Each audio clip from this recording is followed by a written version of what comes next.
Really intelligent mgtow YouTubers? What?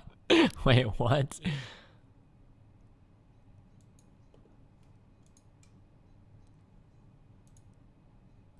Understanding genetics, a 1.5 hour video. Equilibrium dilemma, the path of the lone wolf.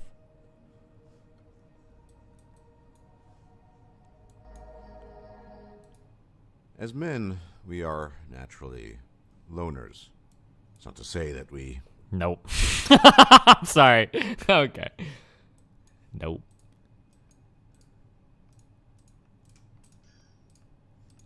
Humans are incredibly social creatures. What do you mean by as men we are naturally loners? What does that mean? I can't. I'm sorry. I can't even. I'm good.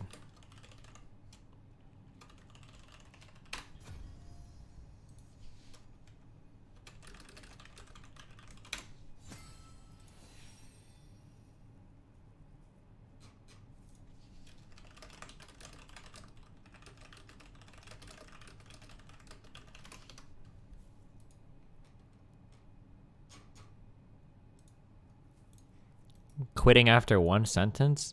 So I can listen to a guy conflate a bunch of cultural norms with, like, what is our biological essentialism? Okay. Let's give him a fair shot. My bad, dude. As men, we are naturally loners. It's not to say that we don't have friends, and we don't pursue social relationships with people. Human beings are, at base, social creatures, some more so than others, but men, by and large, are lone wolves. We stick to ourselves because it is the individual man who is the man who can rely upon himself most. We don't have the luxury of the world fawning over us simply for our existence, as is often the case with women, but not always. And so men try to become self-reliant. They develop a path that is very much the path of the loner. Now, this isn't anything new, per se, this observation. I'm merely pointing this out because along with this path of solitude, if you wish to call it that, there comes something else, that is a state of comfortable and familiar equilibrium. Particularly in my own case, and not just in my own case, but especially in my case, but also in the observation of other men I've known, friends, acquaintances, stories I've heard through PM subscribers sharing the details of these stories with me. It's become clear to me at this point in time that when you walk the path of solitude, some people call it like mgtow monk, I'm not to use this term now, I think it's silly, but simply go about your life, do your own thing, generally don't engage in relationships, you have a kind of inner peace. There's also a sense of nagging doubt, I think, that is endemic to human nature, particularly male nature. We always wonder what we're missing out on. You go long enough without something, you think it might be something special, particularly if you've already partaken in it. And I had mentioned that in a previous video with regards to men who had had sex but then hadn't had sex in a long time, etc. But the issue here is that you develop this comfortable sense of equilibrium over time. Well, that can be a good thing. It's, to describe the feeling, many of you might know it, it's a sort of, nothing is particularly wrong, but nothing is all that great either. Now, enter the relationship, pursuing relationships with women. What I'm talking about here is a disturbance to the familiar sense of equilibrium that naturally came about due to you walking the path of solitude, doing your own thing, going about your own business. It comes in waves, the ups and downs. Now imagine if you could do all of this without having to write off ever interacting with a woman in your entire life. Imagine if you could do all... What are the chances? Maybe that you could reach some level of self-confidence, some level of individualism, some level of being able to be your own person and be able to do that without having to swear off all women. Imagine if that were possible.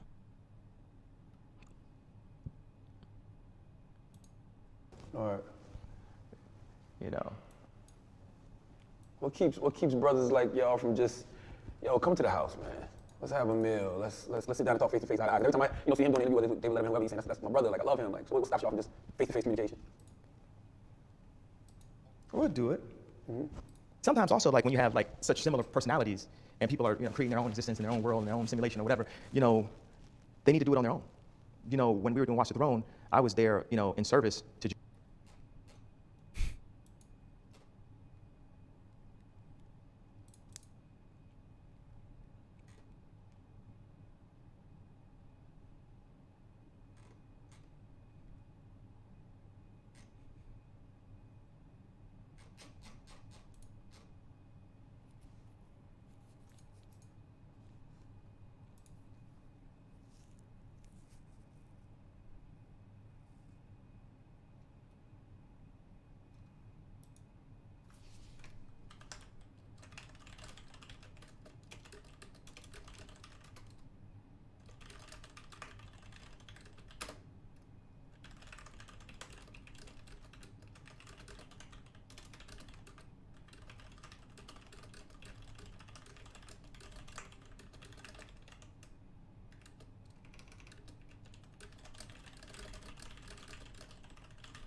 Okay, fuck. The guy pussied out, apparently.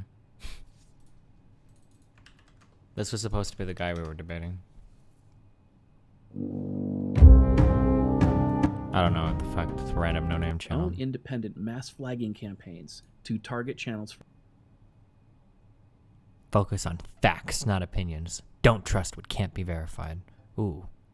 The four most dangerous words in investing are, "This time it's different." Wow. Sir John Templeton.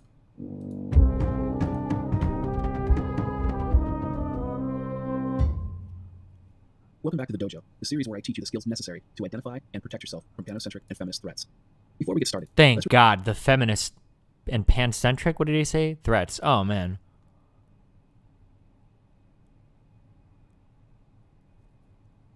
revisit my rule for relationships.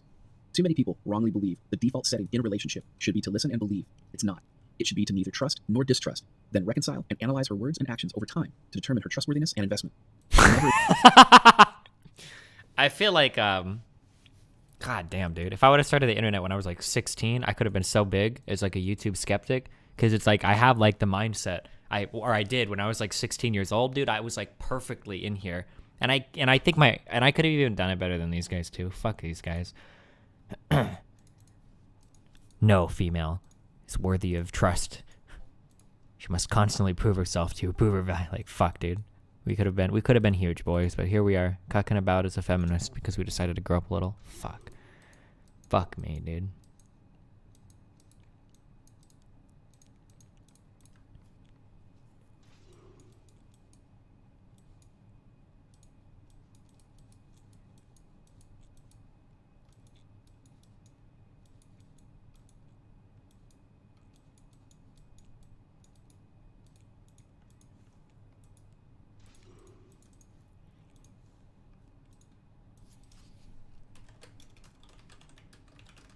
Our debate memes? No, apparently it got cucked out.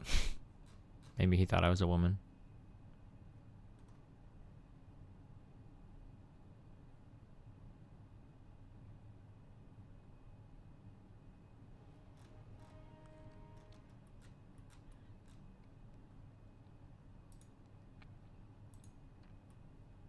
Any thoughts on the new ice pattern ship with the crazy lady? Wait, no, what happened?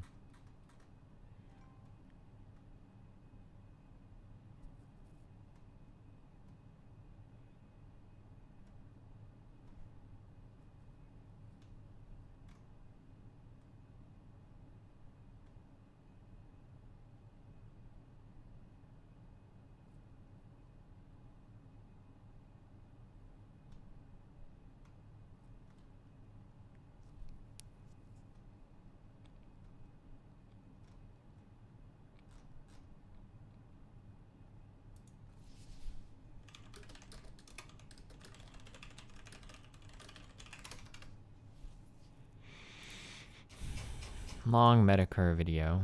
1 hour and 40 minutes. What the fuck?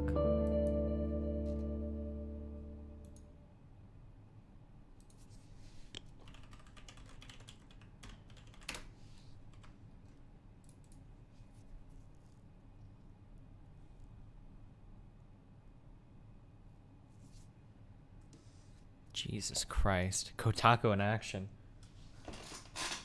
A literal fucking cancer subreddit. Oh my god.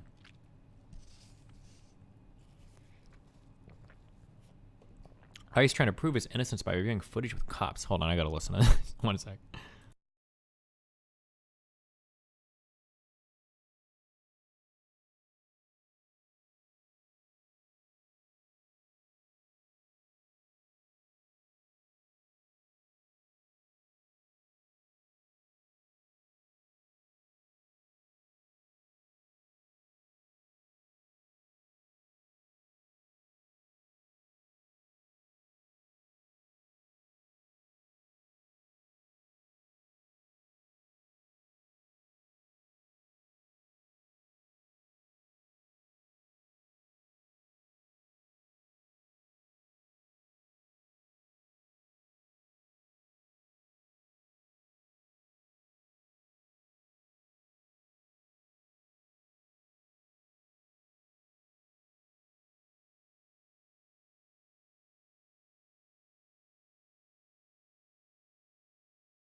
What the fuck? Oh shit.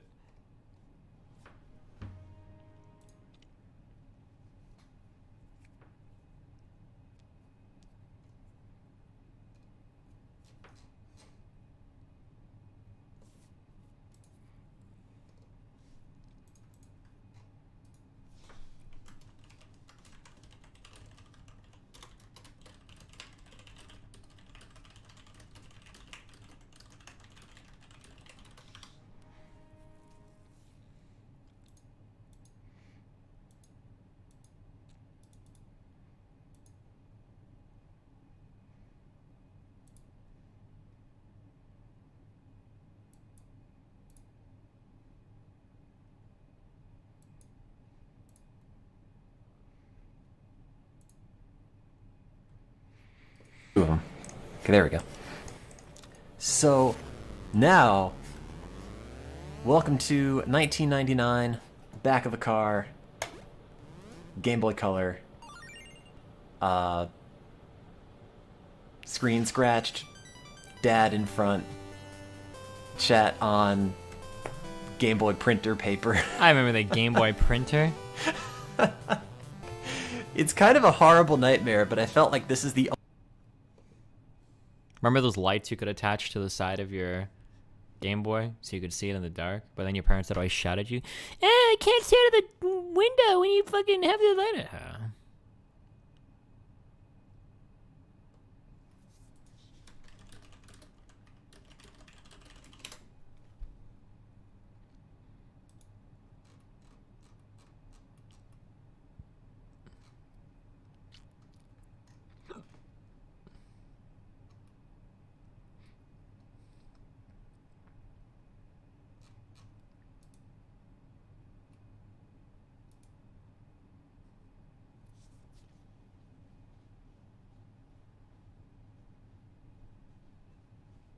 Remember catching the light briefly from the street lamps? Yeah, trying to play, tilting it to the window. Yeah.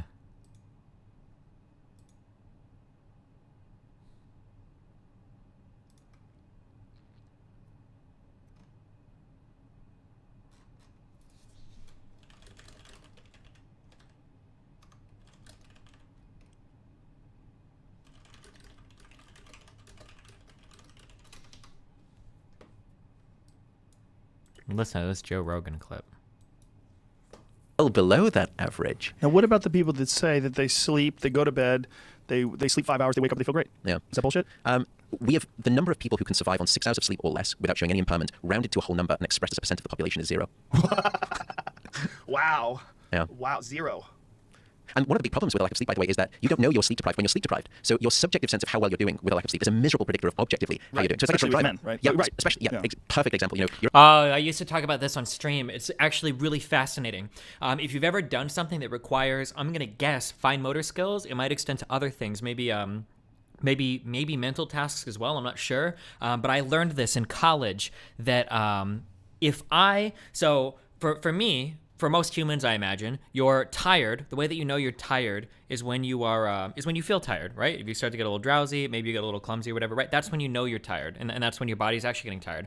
But in actuality, your body actually gets tired before you even realize it. And I noticed this in college when I was practicing my instrument, that there were times where it would be like 7 o'clock, 8 o'clock at night, and I would start to play, and I would make mistakes that I shouldn't normally be making. And I noticed that this would happen like an hour before I would actually start to like feel tired, or maybe like, and it was really fascinating to me that like apparently your body can begin to fatigue or begin to get tired before you actually can like physically feel like, oh, I'm so tired. That like that'll actually have an impact on you before that point. You're at the bar, you've had 6 or 7 I'm shots. And you say, fine. I can drive home, I'm fine. Yeah. And your response is, I Right. know that you think you're fine to drive subjectively. Right. Objectively, trust me, you're not. It's the same way with sleep deprivation. That's fascinating. So, but you're not drunk. So even though you're impaired, you don't feel like you're impaired. And you probably have a couple espressos or have one of these caveman coffees. You feel fine. Right. You get juiced up. You're ready to go. And you're trying to accomplish things. You're trying to succeed, right? You're trying to get ahead in this life. Yeah. I don't need to sleep. And it's, that's completely counterintuitive. That's on the data. We know that people are Don't your mental faculties go first? It's hard to say because I don't know how I'm like testing my mental faculties. Like with music, it's really easy to tell. Like, how can you tell mentally if you're not 100% on point? With music, it's really easy. If I go to practice a piece, I know which measures I can play and at what tempo. If I set the metronome, if I set the metronome to 142 or whatever, and I try to play a passage and I'm messing up, even though I know I can play it, then I know that I'm tired. It's really hard to benchmark your mind outside of that, like if I'm not learning as quickly, or if I don't do a math, like how do you do that outside? Like for music, it was really easy to have an exact indicator. Like I know I can play this at this tempo. Why can I not do it right now? Right? It's really hard to tell outside of that, I think, or at least for me, it is. productive.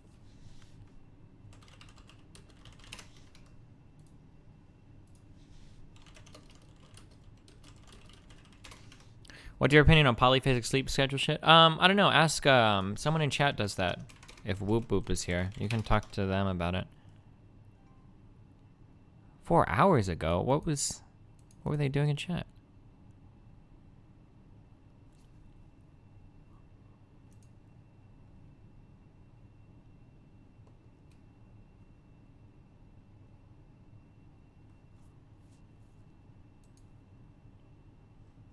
Oh, you could maybe after long StarCraft ladder sessions, yeah, if you start to fuck up, sure.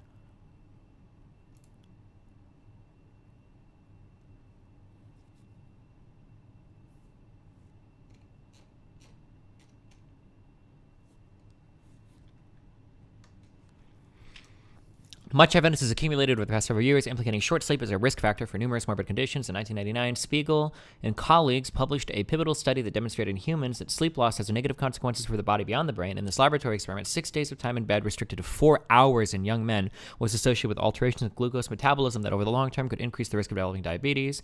A similar study using a shorter protocol with a crossover design also demonstrated that sleep loss was associated with alterated levels of hormones involved in appetite regulation, leptin, ghrelin, which led to increased appetite. Hold on. What are these?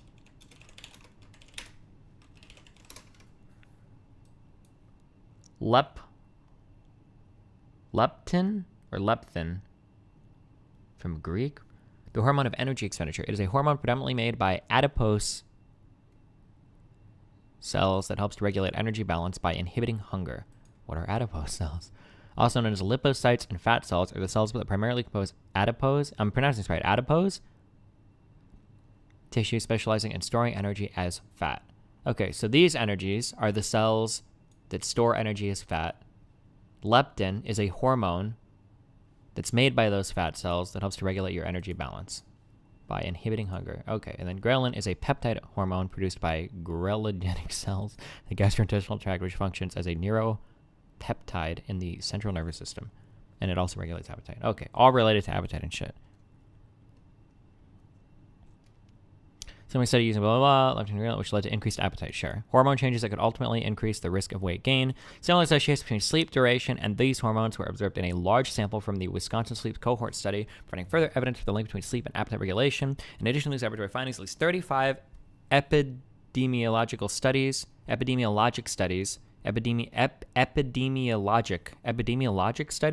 have been published that observed an association between sleep duration and health outcomes. 18 articles examined body mass index or obesity in adults and children. 7 articles examined diabetes risk in adults. 2 articles examined cardiovascular disease in adults. And 8 articles examined mortality risk in adults. In most of these studies, short sleep durations were associated with increased morbidity or mortality risk. Surprisingly, however, long sleep durations have also been associated with an increase in risk of morbidity or mortality, and the effect size of long sleep was sometimes greater than that of short sleep.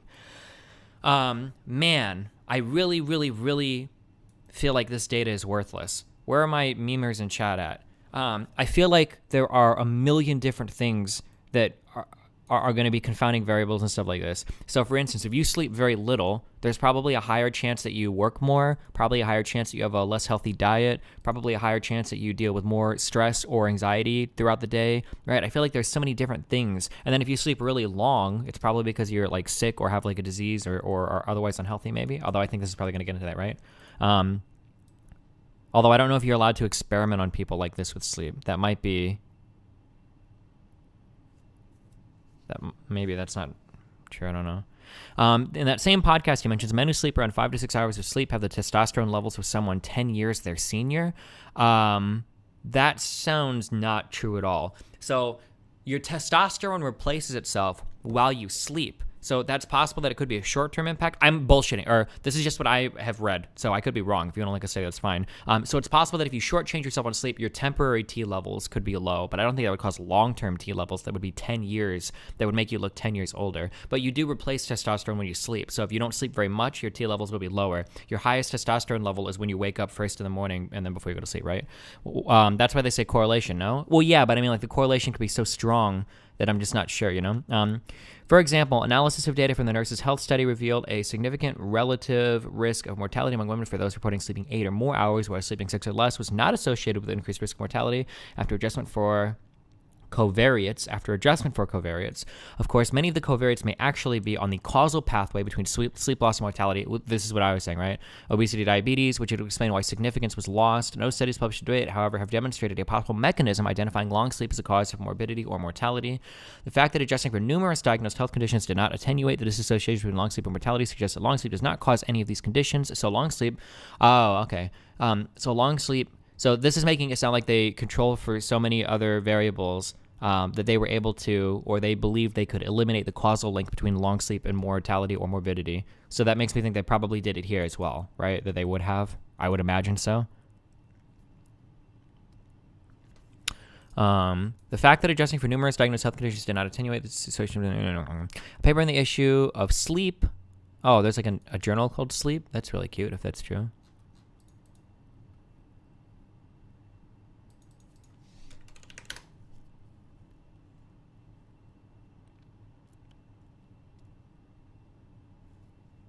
A paper in the issue of Sleep explores numerous factors in an attempt to identify those that predict long sleep, sleeping 9 or more hours, in a large epidemiologic cohort, the Nurses' Health Study 2. The authors examined psychiatric, lifestyle, socioeconomic, medical, gynecologic, and sleep factors to predict long sleepers. They also predicted the effect of the significant associations between results suggest that depressive symptoms are a strong predictor of long sleep, and due to their high prevalence, they are the most likely confounder of the association between long sleep and mortality risk. So this is saying that people that are depressed are more likely to sleep longer, and people that are depressed are more likely to have other health issues as well that impact their mortality risk, right? As the authors explain, if the reported associations between long sleep and mortality risk are not real, but are entirely due to omitted confounding variables, then the CRR, which is the confounding rate ratio, which I'm not sure what that means, then the confounding rate ratio for the omitted variable would have to be at least 1.3 to 1.5 to account for the reported risk of mortality due to long sleep. The CRR for depressed symptoms range from 1.03 to 1.18. Interestingly, low socioeconomic status was also significantly associated with long sleep. Other studies have shown a positive association between SES and sleep duration and quality. That means that people of lower socioeconomic status sleep longer and better. Is that actually true? Raising the possibility that a U-shaped association exists between socioeconomic status and sleep duration as well. Furthermore, individuals of low SES are known to be at increased risk of morbidity and mortality and are more likely to have an undiagnosed health condition due to limited access to healthcare. These undiagnosed conditions could be confounding the association between sleep duration and mortality. According to the Patel study, unemployment status in particular may have a large impact on the association. Lead makes you sleepy. It is important to keep in mind that many more people are considered short sleepers than long sleepers. In the Nurses' Health Study 2 described in the Patel paper, only 5% of the sample qualified as long sleepers, whereas 30% of this sample reported sleeping 6 hours or less. In the 2002 National Sleep Foundation Sleep in America poll, 15% of adult Americans reported sleeping less than 6 hours, and an additional 24% reported sleeping 6.9, whereas only about 4% reported sleeping 9 or more. Thus, although the potential association between long sleep, morbidity, and mortality is very interesting, the effects of short sleep are more salient in terms of real-world effects. Finally, it is more important to note that no hypothetical mechanisms for long sleep causing disease or death. This paper is mainly investigating the two peaks did not mean the same thing, right? Yeah, okay. Doesn't a positive correlation mean that higher SES equals better sleep quality, or am I retarded? You might be retarded, but not because of this. Hold on, let me read this again. It says, interestingly, low socioeconomic status was also significantly associated with long sleep. So a positive association between SES and sleep quality and duration. Oh, wait, but these two sound contradictory. Low socioeconomic status was significantly associated with long sleep. That makes it sound like a positive association. So low socioeconomic status, good long sleep. Is that not true, or That's how I read that. But then here it says other studies have shown a positive association between socioeconomic status and sleep duration quality. A positive association between SES and sleep duration quality makes it sound like higher socioeconomic status, better sleep, lower, worse sleep. So I'm not sure. Are these two things contradictory, or am I reading one of them incorrectly?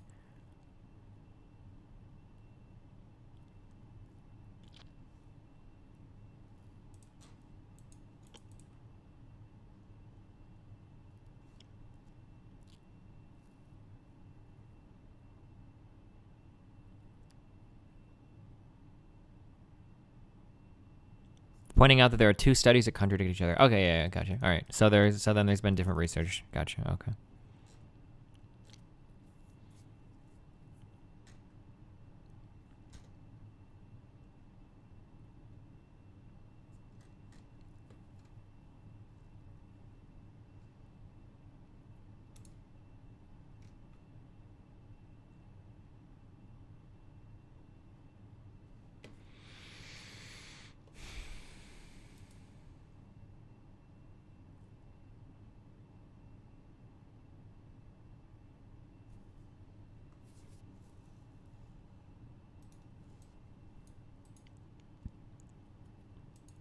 Please watch the podcast. How it's everything you need to know. I love Joe Rogan, and his podcast is insanely interesting.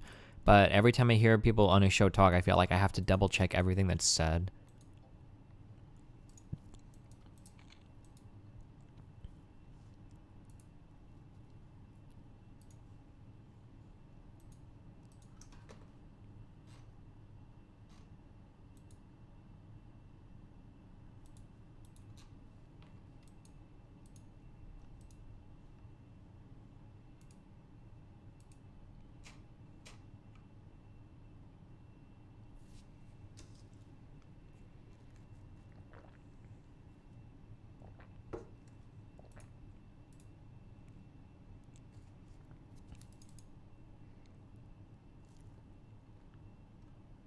Some of the people on the show are really, really, really, really, really smart. I'm not denying that. I'm just saying that, like, if somebody tells me, let's say, if somebody tells me, hey, this guy was invited by the Doctors Association of fucking Harvard to give a speech on cardiology, if somebody tells me that, then it's like, okay, I don't know who the fuck this guy is or what he's talking about, but I'm just going to believe everything he says, like, verbatim on cardiology. Like, that's it. Like, if Harvard is inviting them for something specific like that, right, then, and it's that, like, yeah, I'll believe it. But if somebody says, like, oh, this guy was on the Joe Rogan podcast, it tells me nothing, you know? Toad says, now that I gave you some money, how much do you love me? I love you as much as I'd love any tier 4 Toads, which is quite a bit, okay? You're at, like, a 40% love, okay? Nathan is at like a 60% love, so.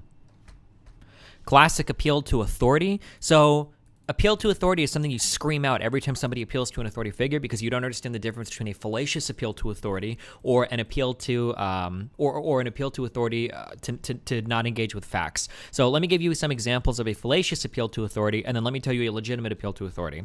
So a fallacious appeal to authority might sound something like this. So one is appealing to authorities in other disciplines. So for instance, hey, Dr. Fred said that if you put synthetic oil in your car instead of non-synthetic oil, that it'll be a million times better for your engine. Wait, that's not true. I thought I read that that's not true at all. And the other guy's like, well, this guy's a doctor. Okay, well, is he a doctor of cars? Just because he's a doctor or a physician or something doesn't necessarily give him the right to talk about, automobiles. It's not his area of expertise. That's a fallacious appeal to authority. Another way that you can fallaciously appeal to authority is, let's say that you're arguing over some data point. Let's say that somebody says, like, hey, the minimum wage is, I think that minimum wage is good because of X, Y, Z, A, B, C, D, E, F, G, or whatever points. Like, here's all of my research, here are all of my studies, I want to make this argument. And then you go, oh, well, you're wrong because Krugman said you were wrong. Well, you're not really engaging with his information there. That's kind of a fallacious appeal to authority. Like, that's not really fair to say, Now, let's say that somebody else says, listen, okay, I've got a friend, and their child got vaccinated, and that friend has autism. And you go, okay, well, that's an interesting story. However, the entire medical community has a consensus about the safety of vaccines. And the other person goes, that's an appeal to authority. That's a legitimate appeal to authority, right? You trust the medical bodies of the world to come to a decent conclusion on this. That's you can appeal to authority there. That's totally valid. That's 100% fine. Now, if this guy was a researcher and he was presenting like empirical data or some sort of study or evidence, and he was saying like, look, I've done some research here, and then you were to say, oh, well, that's not fair, everyone else disagrees, that would be a fallacious appeal to authority. Does that make sense? Just because somebody appeals to authority doesn't necessarily mean it's fallacious. Same thing with slippery slope. Slippery slopes can be very valid. They're not always fallacious. You just have to demonstrate a connection between point A and point B, right? For it to be non-fallacious. Ugh.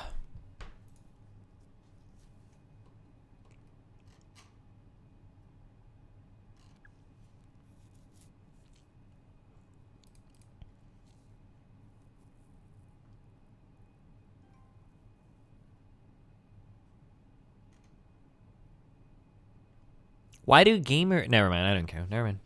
I shouldn't say gamer. I guess he's not really a gamer, bro.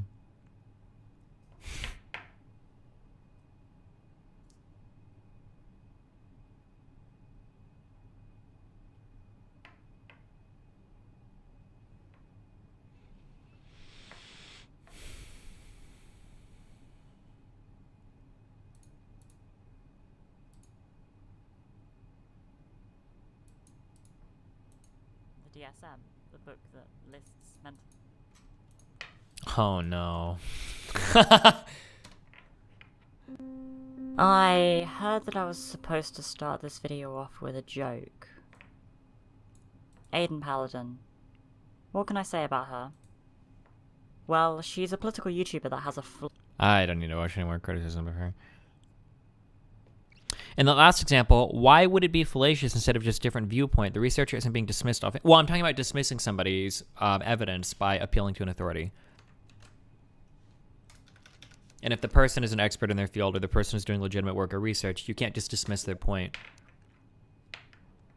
Destiny, you debated her? Wait, I debated who? This lady? I heard that I was supposed to start... I don't think I've ever talked to this lady before. That's the chick from 4chan? Oh, Aiden Paladin. Yeah, I know her. Of course. Never mind. Yeah.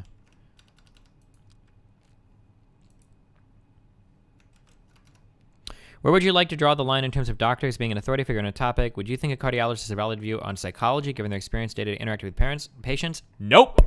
Fuck that shit.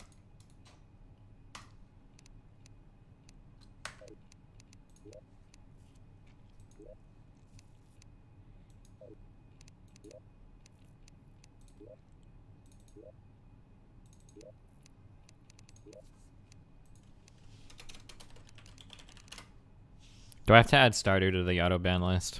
We're getting there.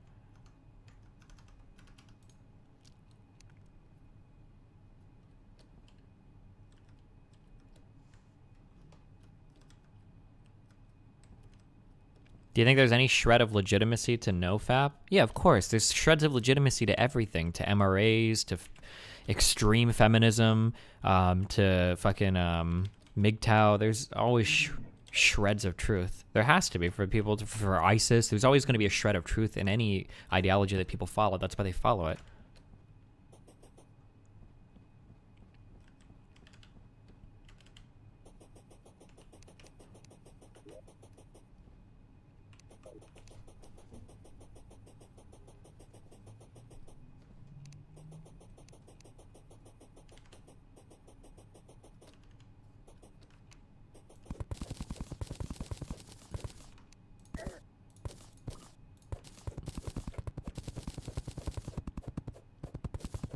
Why is running bad for your knees? Recent research says it's not, but a lot of it is inconclusive. Who do I believe? So you should do your own homework. So the main thing that's going to cause harm to your joints for running is that your joints probably aren't designed to carry a massive overload of weight. So if you are a 5'10" male and you weigh over 200 pounds, probably not. Your joints just can't support that much weight. They're just never designed to. Like you're just not supposed to be that large. I think that the biggest people have with running and pain on their knees usually comes when people are extremely overweight. But, I mean, other than that, I mean, I don't know. We talk about this on stream a ton. The idea that running is bad for you is something that I think is a really cancerous thought that needs to be eradicated from society. Every time people say, "Oh, swimming is better for you than running," like, I don't know. I mean, like, humans are built to be like the ultimate long distance runners. It's kind of like our evolutionary history. So I mean, like, you should be able to run. I mean, like, your joints and your bones. Part of the adaptation. We had a babby, Unicorn Valley with Lily Pepe. No. Part of the adaptation in response to weightlifting or any type of stress applied to a bone is for it to thicken a little bit, right? Like, that's, you know, you get shin splints when you start running, but then eventually your shins thicken a little bit, and that no longer happens. You know, people that squat, you know, high weight, you know, their vertebrae and their spine will thicken a little bit. Like, bones become denser in response to resistance training. I mean, I imagine that would be the same thing for running, so.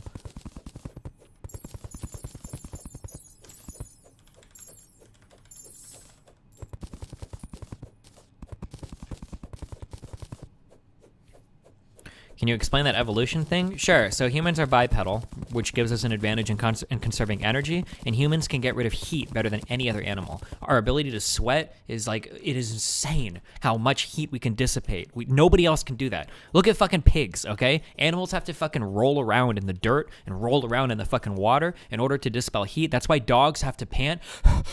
They have to open their fucking mouth in order to actually, like, you know, cycle heat out of their body. Humans can sweat, and we sweat all over our fucking body. Most animals can only do it like on their paws. Like cats, I think, and dogs can only sweat on their noses and their paws. Other things are covered by thick hair and shit. Like, and they don't even have the sweat glands to do it. Our ability to dispel or to dissipate heat, it far exceeds, I think, any other animal on the planet. Unless somebody can think of a counterexample, I don't think any animal on the planet can get rid of. Oh, is this the rideable unicorn? I don't think any other animal on the planet can get rid of heat as well as humans can. Yeah, part of the ways that we used to hunt animals back in the day, we're not the fastest animal, right? Things can outrun us. We're not the fastest animal, but like part of the ways that we used to hunt things in our early evolutionary years would be to just outwalk them. You just jog or you walk at a slow pace, and eventually whatever you're chasing will get tired. It'll get tired way before we do. Actually, did we watch a YouTube video on this? Hold on. There are still like there's like tribal peoples in places in Africa still, I think.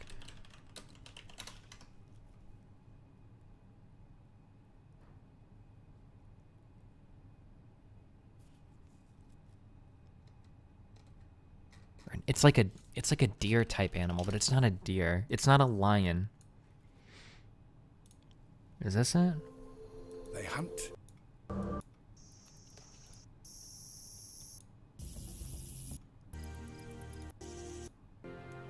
I don't remember the specific video, but like if you chase down an animal, like is it antelope? A gazelle? I don't remember.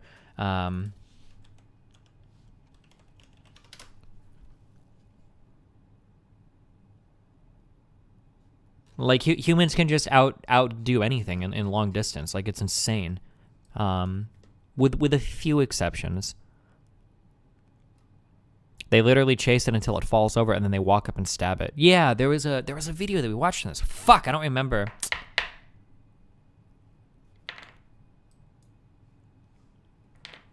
I thought you couldn't strengthen or train your knees or joints. I'm pretty sure that is absolutely untrue. I'm pretty sure that things like squatting have been like demonstrated to increase like safety around like your knees and your shit. I could be wrong, but I like very specifically remember reading that a few times because people get like really ass pained about squatting shit. That was literally the video. Was that the video? I don't think in the video the guy like threw a spear at it though, right? Didn't he literally like just walk up to it and kill it? Hold on, or maybe this was it. And himself reenacts the moment when it heard him approaching as it tried to rest in the shade. He deduces the direction in which it must have fled. It's close by.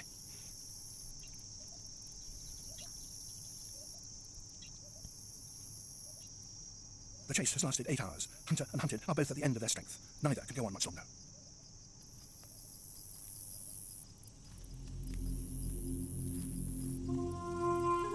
And then the kudu collapses. Oh, From sheer this is the video. Yeah, this is the video. He's basically just been chasing this thing for like 8 hours.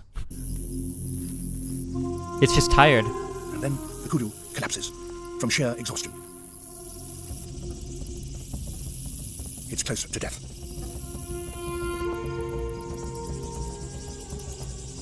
Karoe's spear throw now is scarcely more than a symbolic gesture.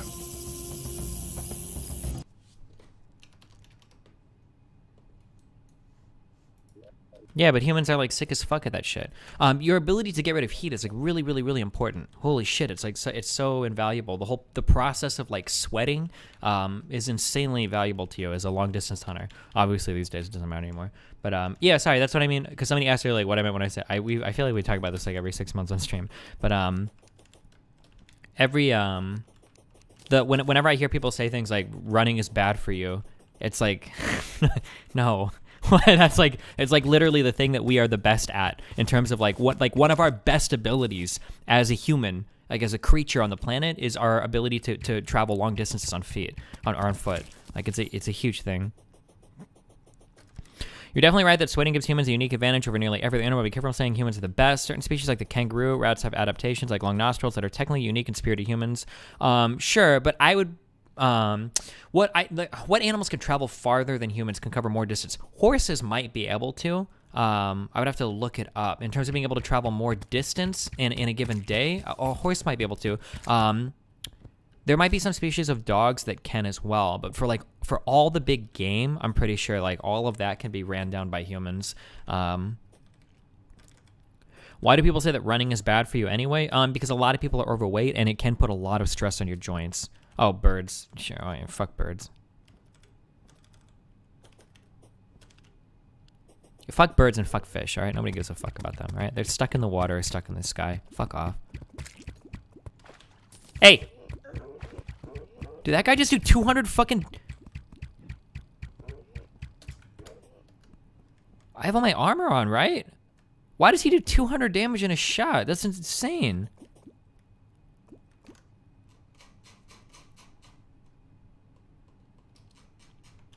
Fuck turtles. Man versus horse marathon. Oh, humans win sometimes. Interesting. The last time a human won was in 2007?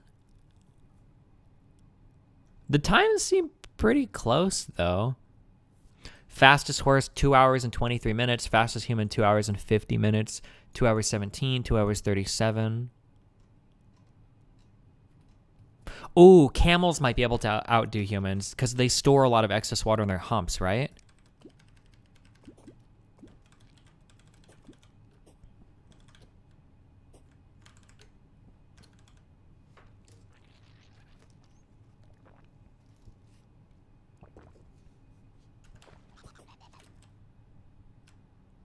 I mean, you don't have that much armor, in my opinion, but as much as a late game mage, melee is open over 100 armor. Wait, what? I have 59 fucking armor. How do I get more? Because I'm just still in titanium, or?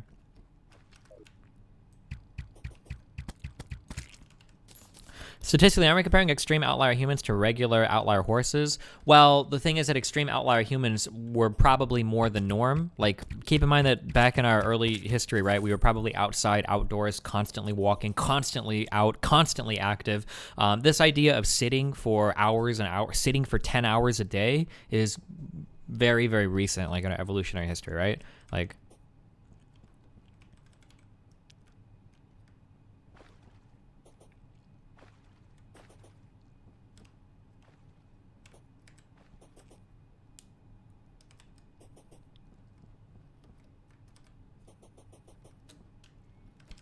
all research shows links between running and osteoarthritis. People think that running wears out the cartilage in your knees, but I think most research shows it's not attributed to running itself, only running with injury or running with bad form or being overweight, sure.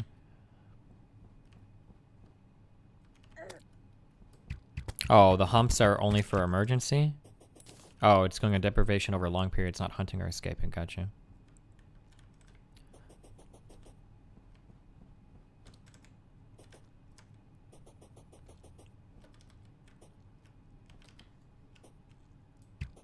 We also had a lot more free time, but I guess we spent that free time doing things other than sitting. Yeah, sitting is supposedly really, really bad for you.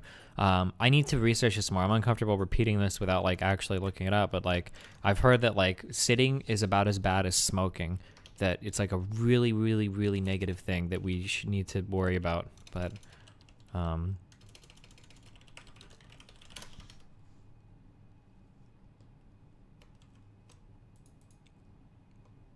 running on concrete is probably worse than anything else. Maybe. I would guess that the worst thing is it's probably better to run on concrete than running on concrete on bare feet. It's probably better than running on dirt with shoes, though. I think the shoes like really fuck with our ability to run well. I've read that in a lot of places, and it kind of makes sense.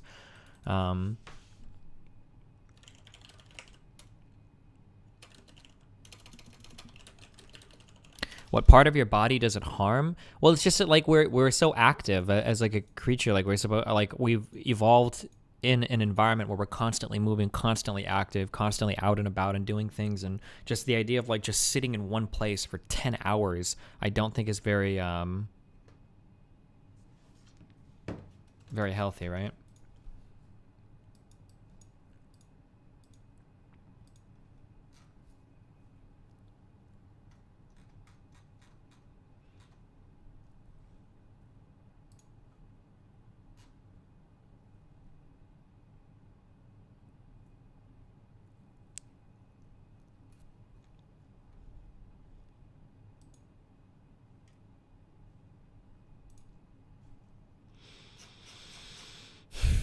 Okay, what are we doing?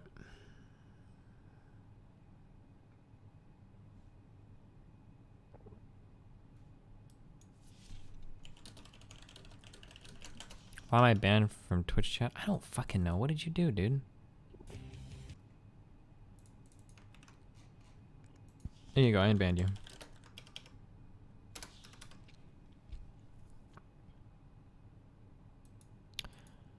I can name one pretty bad result. Pulmonary embolism. Sitting for too long can cause blood clots. Isn't it? Pulmonary embolisms are different than DVT, isn't it? Or is DVT a type of pulmonary embolism? Oh, wait. Or is pulmonary embolism, that's just the name for when a clot reaches your heart, right? Or is that, oh, no. To the lungs? To the lungs. Whew.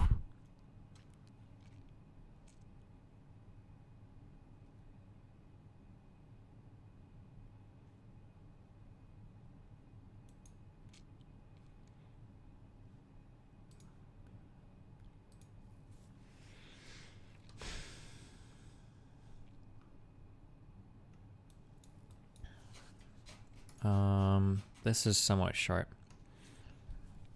James Levine, a researcher at the Mayo Clinic in Rochester, Minnesota, has an intense interest in how much people move and how much they don't. He's a leader of an emerging field that some call inactivity studies, which has challenged long-held beliefs about human health and obesity.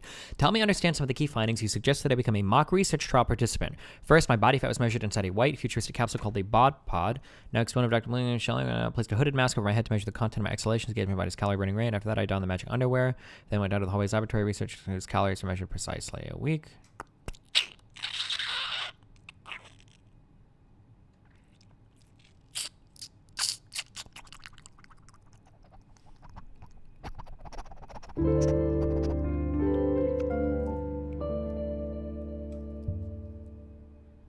Can I get a yee?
I'll just read these parts. So this is the posture of sitting itself probably isn't worse than any other type of daytime physical inactivity, like lying on the couch watching Wheel of Fortune, but for most of us, when we're waking up moving, we're sitting. This is your body on chairs. Electrical activity in the muscles drops. The muscles go as silent as those of a dead horse, Hamilton says, leading to a cascade of harmful metabolic effects. Your calorie burning rate immediately plunges to about 1 per minute, a third of what it would be if you got up and walked. Insulin effectiveness drops within a single day, and the risk of developing type 2 diabetes rises. So does the risk of being obese. The enzymes responsible for breaking down lipids and triglycerides, for vacuuming up fat out of the bloodstream, as Hamilton puts it, plunges, which in turn causes the level of good cholesterol to fall. Hamilton's most recent work has examined how rapidly inactivity can cause harm. In studies of rats who were forced to be inactive, for example, he discovered that the leg muscles responsible for standing almost immediately lost more than 75% of their ability to remove harmful lipoproteins from the blood. To show that the ill effects of sitting could have a rapid onset in humans too, Hamilton recruited 14 young, fit, and thin volunteers and recorded a 40% reduction in insulin's ability to uptake glucose in the subjects after 24 hours of being sedentary. Over a lifetime, the unhealthful effects of sitting add up. Alpa Patel, an epidemiologist at the American Cancer Society, tracked the health of 123,000 Americans between 1992 and 2006. The men in the study who spent 6 hours or more per day at their leisure time sitting had an overall death rate that was about 20% higher than the men who sat for 3 hours or less. The death rate for women who sat for more than 6 hours a day was about 40% higher. Patel estimates that on average, people who sit too much shave a few years off their lives. Another study, I hope they controlled for confounds here. I'm gonna hope so, but I'm not entirely sure. But another study published last year in the Journal of Circulation looked at nearly 9,000 Australians and found that for each additional hour of television a person sat and watched per day, the risk of dying rose by 11%. The study author David Dunstan wanted to analyze whether the people who sat watching television had other unhealthful habits that caused them to die sooner. But after crunching the numbers, he reported that age, sex, education, smoking, hypertension, waist circumference, BMI, glucose tolerance status, and leisure time exercise did not significantly modify the associations between television viewing and all-cause mortality. So this goes into saying that just the idea of sitting for huge periods of time can take a toll on your health. Sitting, it would seem, is an independent pathology. Being sedentary for 9 hours a day at the office is bad for your health, whether you go home and watch television afterwards or hit the gym. It's bad whether you're morbidly obese or a marathon runner thin. Excessive sitting, Dr. Levine says, is a lethal activity. The good news is that inactivity's peril can be countered. Working late one night at 3 a.m., Dr. Levine coined a name for the concept of reaping major benefits through thousands of minor movements each day, NEAT, which stands for Non-Exercise Activity Thermogenesis. In the world of NEAT, even the little stuff matters. McCready Spitzer showed me a chart that tracked my calorie burning rate with zigzagging lines, like those of a seismograph. "What's that?" I asked, pointing to one of the spikes, which indicated that the rate had shot up. "That's when you bent over to tie your shoes," she said. "It took your body more energy than just sitting still."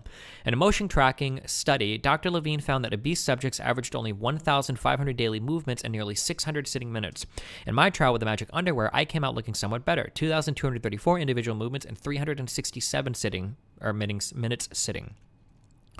But I was still nowhere near the farm workers Dr. Levine had studied in Jamaica, who averaged 5,000 daily movements and only 300 minutes sitting. Dr. Levine knows that we can't all be farmers, so instead he's exploring ways for people to redesign their environments so that they can encourage more movement. We visited a chairless first grade classroom where the students spent each part of the day crawling along mats labeled with vocabulary words and jumping between platforms while reciting math problems. We stopped by a human resources staffing agency where many of the employees worked on the move at treadmill desks, a creation of Dr. Levine's, later sold by a company called Steelcase. Dr. Levine was in a philosophical mood as we left the temp agency. For all the hard science against sitting, he admits that his campaign against what he calls the chair-based lifestyle is not limited to simply a quest for better physical health.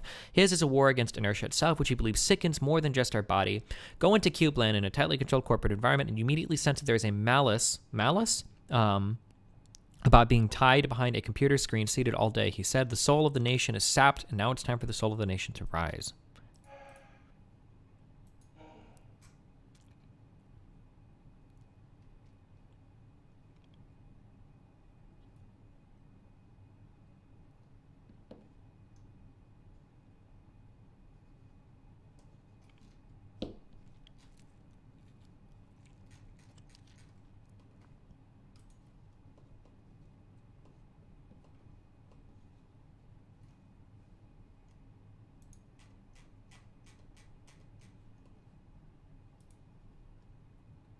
I'd imagine this is an issue for those on the ISS as well. Oh, yeah, for sure.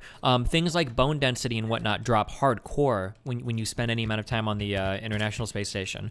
People that come back to Earth have to spend like, well, I thought it was weeks, but chat correct me, it was like months in a wheelchair, even with resistance training. I guess, like, to some extent, like, humans are kind of like a,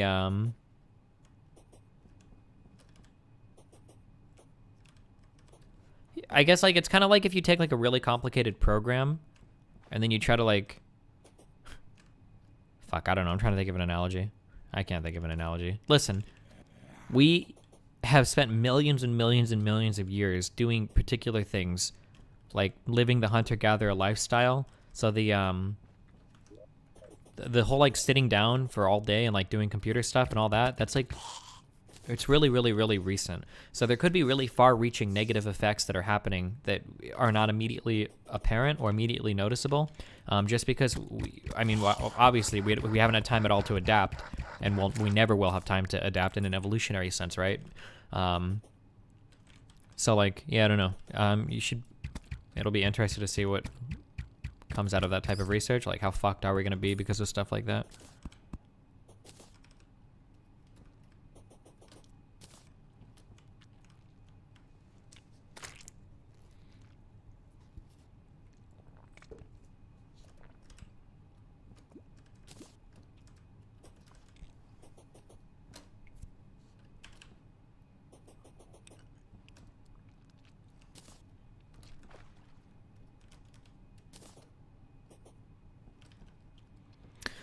Is it bad that I do anything strenuous with parts of my body? My body shakes a lot and I can't stop it. Turb, how much do you weigh and how tall are you? Because there's two things that could be going on. Time to flex my house diagnosis skills.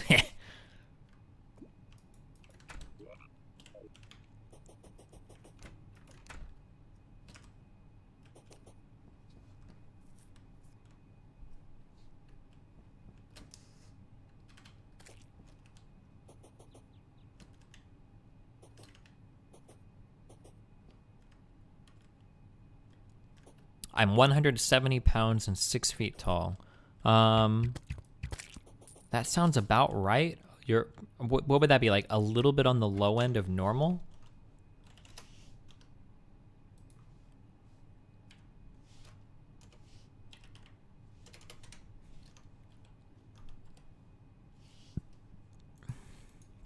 What is normal BMI? Oh, a little bit on the high end of normal. Damn. Okay, but still normal. The two things that I know of personally that causes like shakiness, assuming that you're not like have like a sugar deficiency and you're dying of like type 1 diabetes or some shit. So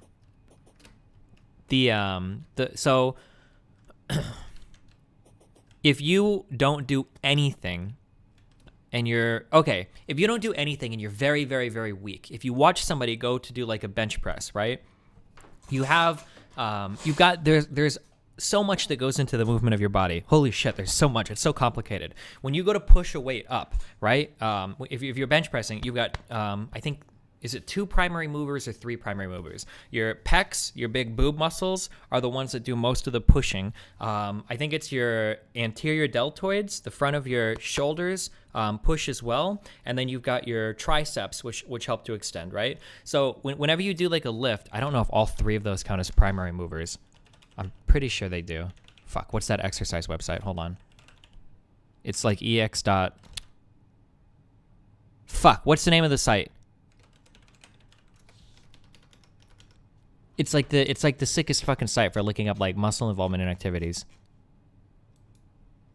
Hillshire, what is it? Oh my fucking god, or is it like xr.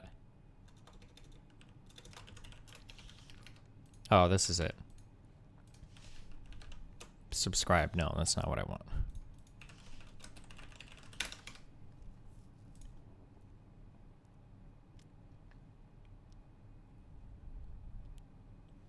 Target muscle is going to be like your big mover, and then synergists are also your I guess these don't count as primary movers. I don't know if you're Oh, so anterior delts and then your triceps. I don't know if these count as primary movers or not. But your primary mover might only be your chest. I don't know how different people define it. But basically, like, you've got those three big muscles are like are involved in like actually moving the weight, right? But so there are two things that happen as you start lifting, okay? The first thing that happens is when you start to move a weight, there's two types of adaptations that occur that allow you to move weight without being like fucking shaky as fuck. The first thing that happens is your stabilizers, right? You have these things called dynamic stabilizers, and what they help you do is they help you move the weight like in a smooth manner, right? So your biceps, which are used for pulling, right, which are used for this motion in your arm, also help you when you're pushing because they help to stabilize your muscle around the joint, right? Because every joint has muscles that move it like forward and backwards. So having your stabilizers helps you keep from shaking in that sense. So actually, like, working out those muscles can make your movements around joints more stable, which is good.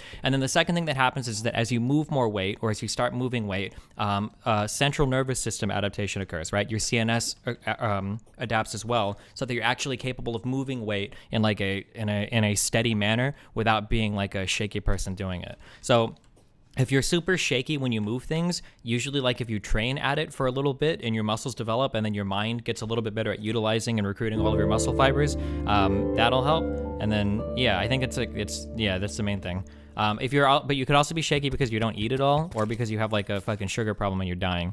But yeah.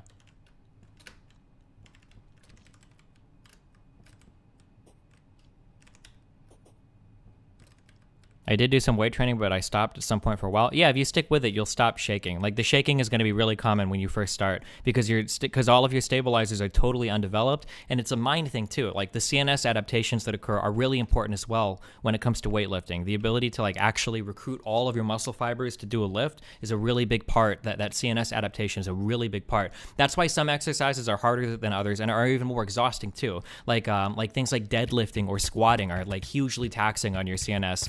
Or it's why, I don't know if this is true or not, but some people will say that like if you're stuck on your bench, that like deadlifting and squatting can help other exercises that are totally unrelated, because the CNS adaptation and stressing and everything that occurs can cause. I don't know if that's true or not. That might be a little bro sciencey, but I've heard people say that like if you get stuck on exercises, doing like totally unrelated shit that's massively CNS taxing can help you on other stuff too. But I don't know. Okay, what are we doing? Oh, I was just farming unicorn shit.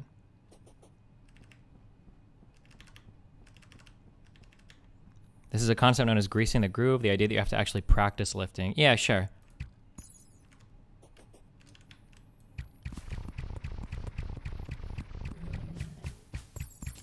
What were your personal bests in your lifts? All pathetic as fuck.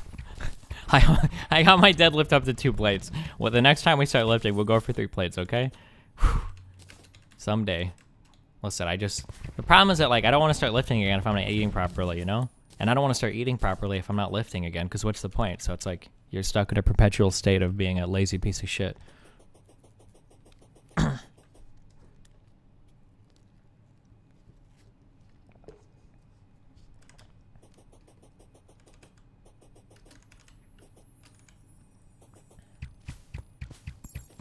I think the CNS adaptations are a big reason why, like, if you start working out and then you stop, if you start again, it's easier to rebuild muscle that you've had before. You'll lose muscle really fucking fast. Holy shit, or at least I do. I lose muscle insanely fucking quick if I stop working out. But if you start working out again, you can recover older muscle quicker than building new muscle, if that makes sense. Opinions on rock climbing for fitness. A lot of lifters hate rock climbers for some reason. So, like, in an ideal world, we're into totally subjective bullshit. In an ideal world, in my opinion, lifting is an accessory activity that you do to build upon a primary activity. So, like, now, for me personally, I would never do that because I don't do physical primary activities. I would just lift to lift. Like, when I lifted, I just lifted because I enjoyed lifting. Well, not because I enjoyed lifting. Fuck that. Because I wanted to get stronger and look better. But like if you do rock climbing, like in my opinion, like that should be like your primary goal. And if you go and you lift, then you lift around rock climbing, right? Like that's it. So like people that do like football, when you lift, when you condition for football, you go to the gym to help you with football. You go to the gym, right? Yeah. Ideally, you'd never need to lift weights, right? You would just be physically active enough to not need to.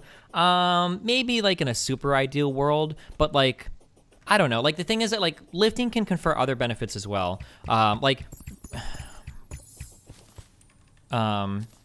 If like here's an example, right? Like if you can deadlift, you know, 3 plates, you might not be picking up 300 pounds of shit on the daily, but if you've got to carry like an awkwardly shaped like 200-pound box or like a 150-pound desk, having a 315-pound deadlift gives you like the structure to do that safely, you know? And I don't know, like I think, like I personally notice a difference. Like I think that like just lifting gives you more of a, we're dipping into the bro science a little bit, but like it gives you like a slightly higher kinesthetic awareness, I think, of your body. So like if I look back to how I used to pick things up before and after learning to deadlift, like it's cringeworthy. So like today, if I try to pick something up, I'll never hurt my back picking something up because I know how to pick stuff up now because I know how to do deadlifts, right? Whereas like before, I would do the thing where you lean over, you pick it up, and then you have like when your back does this, because you're lifting up and you're letting you're loosening up everything in your trunk and you're just letting it hang off your fucking spine like that shit. I'm like, I'll never pick something up like that again ever because I know how to pick shit up, you know, like having a neutral back and everything is really important. So I think that like getting involved in exercises that like at least like big compound lifts that help you move your whole body, I think is probably important to some extent, and that building up that muscle in general, it makes you a better, more physically capable of doing things, right? You can still pull something even with perfect form. It happens all the time, even to experienced lifters. I mean, if you're warming up properly and you maintain proper form, unless you're like unless you're like pushing it, you shouldn't really pull something, no? If you're pulling something, that sounds like you're not doing a proper warm up. I'm not saying it could never happen, but I mean, like, it seems like that if that's happening, it probably shouldn't be. Can you chill? This guy is fucking deploying heroes? Dude.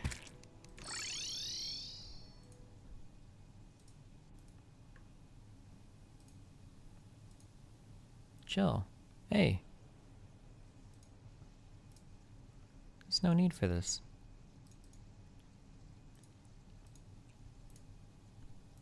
You can take the rocks, dude.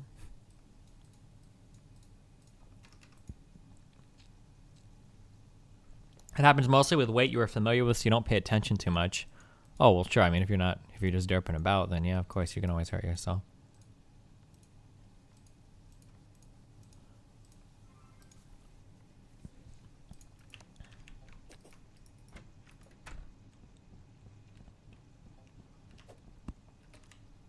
Oh. I have to pick Nathan up in like 3 hours. Okay.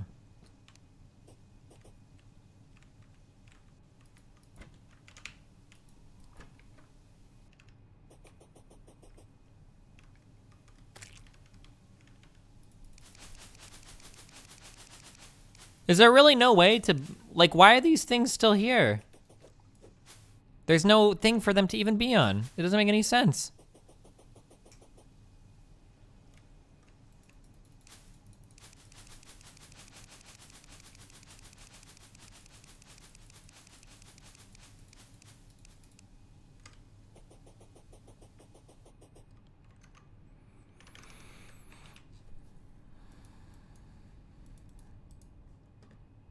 That thing for you. All right, boys, now watch how this is done. The key is to put it all in your groin and your back. Take your legs totally out of the equation.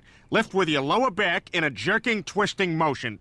Ah! Peter! Oh my God! Call an ambulance! Where's the guy that did the video on, what did he call them? Like, negative deadlifts or something? I don't even know what he called it, but where you deadlift with it behind you to work out your outer back? I never could tell if this was a meme or not. Does anyone know what I'm talking about?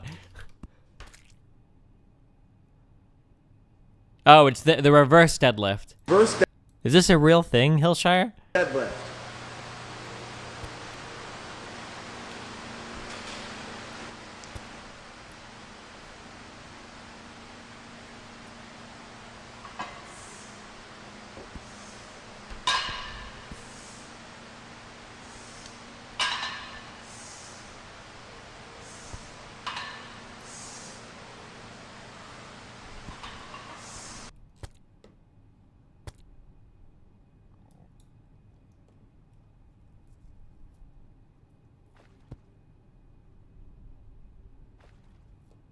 It's called the barbell back squat. Oh, barbell hack squat.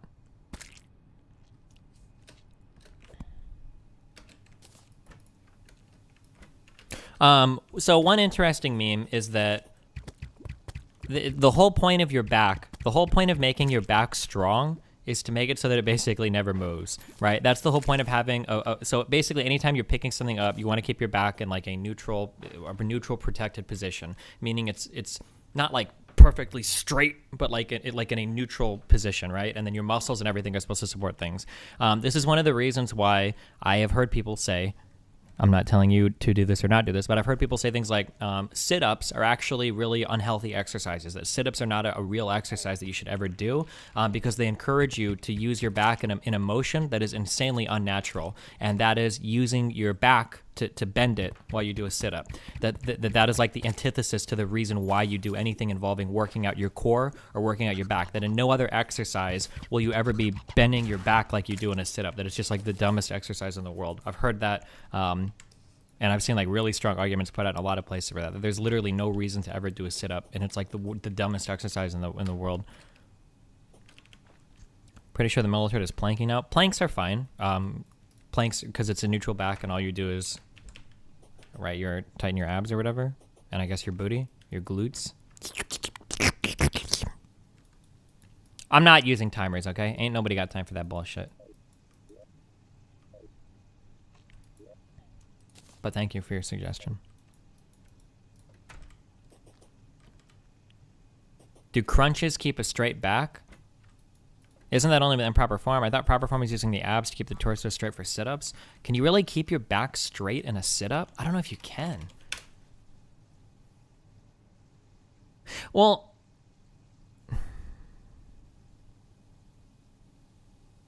okay, I'm trying to think if that's possible. Maybe for women, but men tend to be more top-heavy, right? I feel like if I were to try to do a straight sit-up, I would just fall back. Maybe? They're gonna be a fist distance C-curve. Maybe that's just because my upper body is just so fucking shredded that it's like really hard. The spine away from the. You know?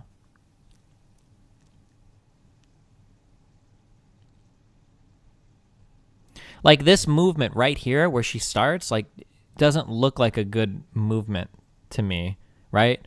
Like this part. Because your back goes from being where you're laying down to being relatively neutral and protected, right? A neutral back is a protected back. From being that to like that movement there. Like if you were to see anybody do a similar movement like that for squatting or for deadlifting, you would tell them to stop immediately. If they were to go to pick up a weight and the way that they started, if they started that lift like this, like with the top of your back curling like that, like you'd be like, whoa, chill, like you're gonna hurt yourself. You're probably not going to hurt yourself like just doing a sit-up, but it's just not a way, it just doesn't seem like a healthy way to move your back, right?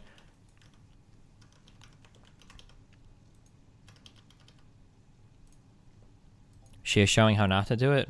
Oh, she might have been, maybe. I don't know. Doing a sit-up with your back straight the entire time seems really fucking hard. Like not worth it. I don't know.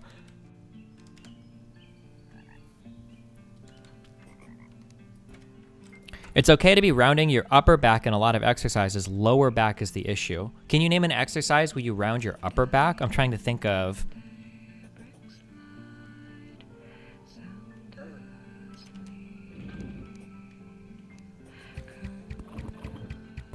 I'm not talking shit. I genuinely don't know. I'm just trying to think of like, what's like an exercise where you would round your upper back?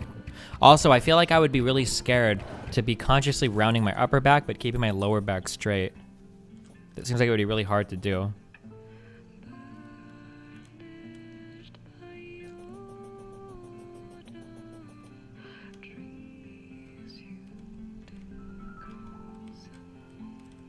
Some guys round their upper back in a deadlift. When you're going heavy on... Okay, obviously if you're doing like PRs or some shit. Do you think I shouldn't be working out every day starting out since I'm weak? Like do it every other day? It totally depends on the program you're doing. It totally depends. If you're doing like SSL shit, I think you can do every day. I think the general rule of thumb, firstly, you should just follow, if you're doing a program, just follow the program and don't constantly ask other people how you can change it. Just follow whatever program you're doing. But I think like the general rule of thumb is you usually want 1 to 2 days of rest between groups, I think, right? Yo, what the fuck? Chill.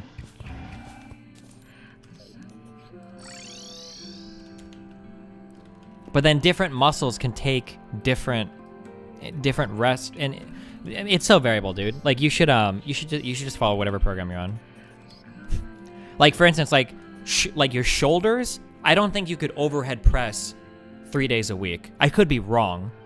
Oh, I said SSL. I'm sorry, PPL. I just did my SSL cert for my website. PPL, push pull legs, or push pull lower. I don't actually know what PPL stands for. What does the L stand for? But like, yeah, like, I don't think you could overhead press like every other day. I think you would kill your fucking shoulders doing it. I could be wrong, but for something like your back, like you can deadlift every other day starting out. You can squat every other day starting out for sure. But once you'll start to reach like levels where you need more time to recover, but you'll be advanced enough at that point. Hold on.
What are we even doing? Oh, jungle. We're building a jungle shit because I want to farm life fruits. That's what we're doing. What's your opinion on working out early in the morning versus later in the day? So some people, dude, when it comes to exercising preferences, like everybody has their preferences. Some people like to eat. For me personally, I liked to eat and then work out like in the next, like within the hour of that, because that made me feel super fucking strong. I love doing that. But other people like the Hodge twin dudes, those guys like to wake up and they like to work out on an empty stomach. They said that they enjoy, I think that they both said that they work out without eating anything at all, that's more enjoyable for them. And I've heard people say both things, that some people like to eat a meal and then work out a little bit after. Some people like to work out on an empty stomach and then eat after working out. Some people will work out early in the morning because that's when your T levels are highest and shit. Some people will work out later at night because after that they can go to sleep. Like it really just, it's whatever you like to do, whatever keeps you the most active, whatever feels the best for you. Yeah, I don't know. It's just.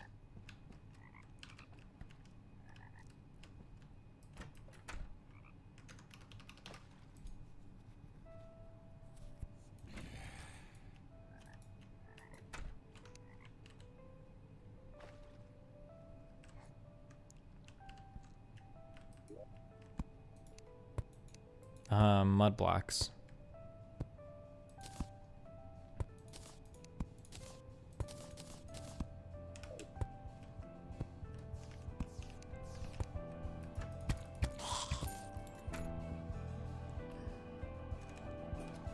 What do you think about personal trainers? I think it's psychological assistance for some people.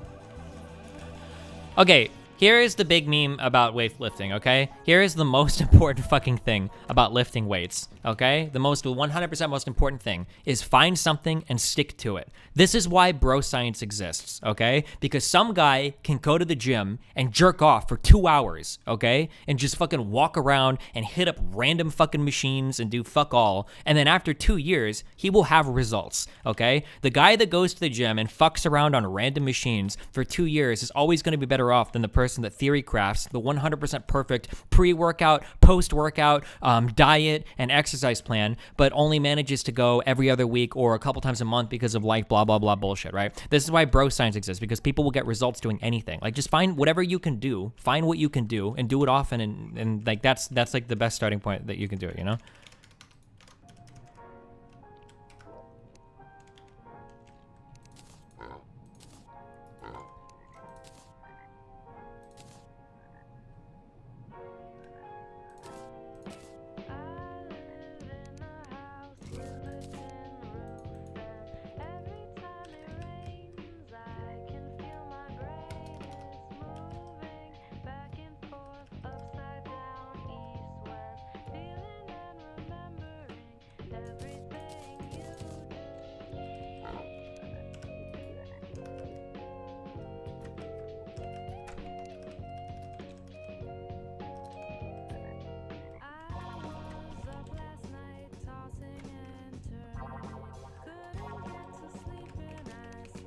Be careful not to fall into the anti-starting strength. So like people probably circle jerked starting strength like way too fucking much in the beginning, mainly because it didn't coincide with like people's actual desires. Like a lot of people just want like a nice upper body. So when you get a fucking workout program that's telling you to squat 37 fucking times a month, and then also to drink a gallon of fucking milk every 2 hours so that you gain like 400 fucking pounds so you can build up a healthy trunk of strength, right? Like obviously that's retarded, but don't go like crazy in the other direction either. Like, I don't know. For me personally, I like starting strength. I really liked adding more and more numbers to my squat every time I would go to the gym. Like that was exciting for me. Or for deadlifting more and more weight. Like that was really cool for me. I don't know. Everybody likes different shit. Just find what you want. Like figure out what your goal is and then go from there, right? And be honest with your goal too. Like don't tell yourself some bullshit ass lie like, well, I want to be a healthier person that is that has like better flexibility. Like if you just want like a sexy fucking upper body or whatever, then just focus on that shit, dude. Fucking go do there's 50 million different, we've got bicep press, we've got what's the what is this one? Flies. You can do your barbell, or you can do your well, you could do barbell flies, I guess, if you got 2 barbells. Do your dumbbell flies, get in your machine and do your butterfly shit. Do your barbell bench press, your dumbbell bench press, your incline barbell bench press, your incline dumbbell bench. Do your 50 minute, like whatever, dude. Whatever gets you in the gym doing your shit, man.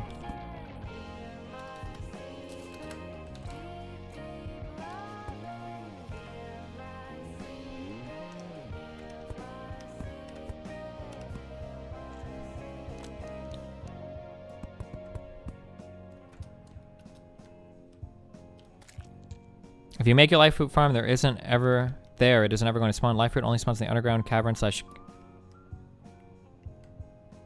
Oh, shit. Okay, so I need to make an underground jungle to spawn it then.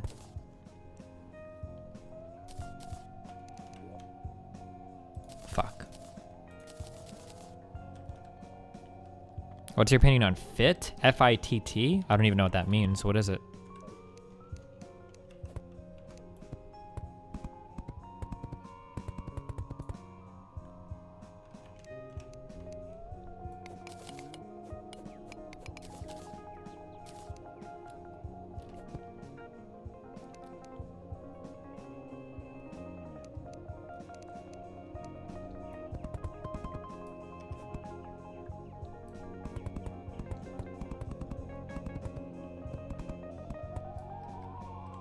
I know what HIIT is. That's high intensity interval training, which is supposedly the best thing to do if you're trying to burn calories. I've never done it personally before, but... Do you have abs and muscles on your body? Every single person has abs. It's just getting the fat out of the way to see them. Sometimes I worry about my heart when I work out while I'm on medication because while I'm on it, my heart rate increases fairly easily. It's called Vivance. So for heart conditions, dude, don't worry about any of that shit, dude. Just push yourself as hard as you can. No, I'm just kidding. If you have pre-existing medical conditions, you should consult your medical professional before you do any type of strenuous physical activity. So talk to your doctor, see what they recommend. He's going to know your health profile. He's going to know your medication. He's going to know the specific risks related to your medication better than anybody else will. That's something that I would 100% talk to my doctor about before pursuing heavily.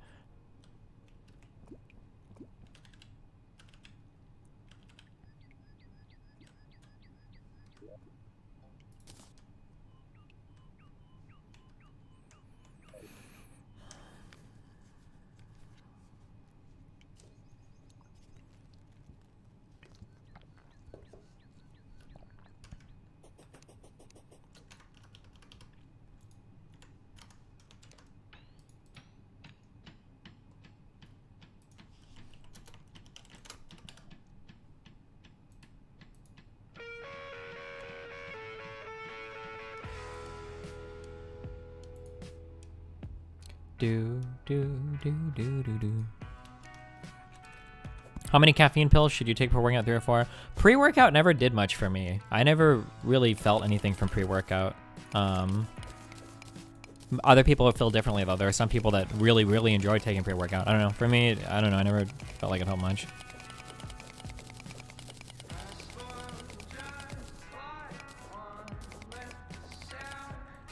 It's also possible that maybe I didn't reach a level of strength where like the pre-workout like really helps. Like the little things start mattering a lot more when you start to get to like those upper levels, or when you start to get to like very high levels of strength too. So it's possible that I was just never strong enough to where.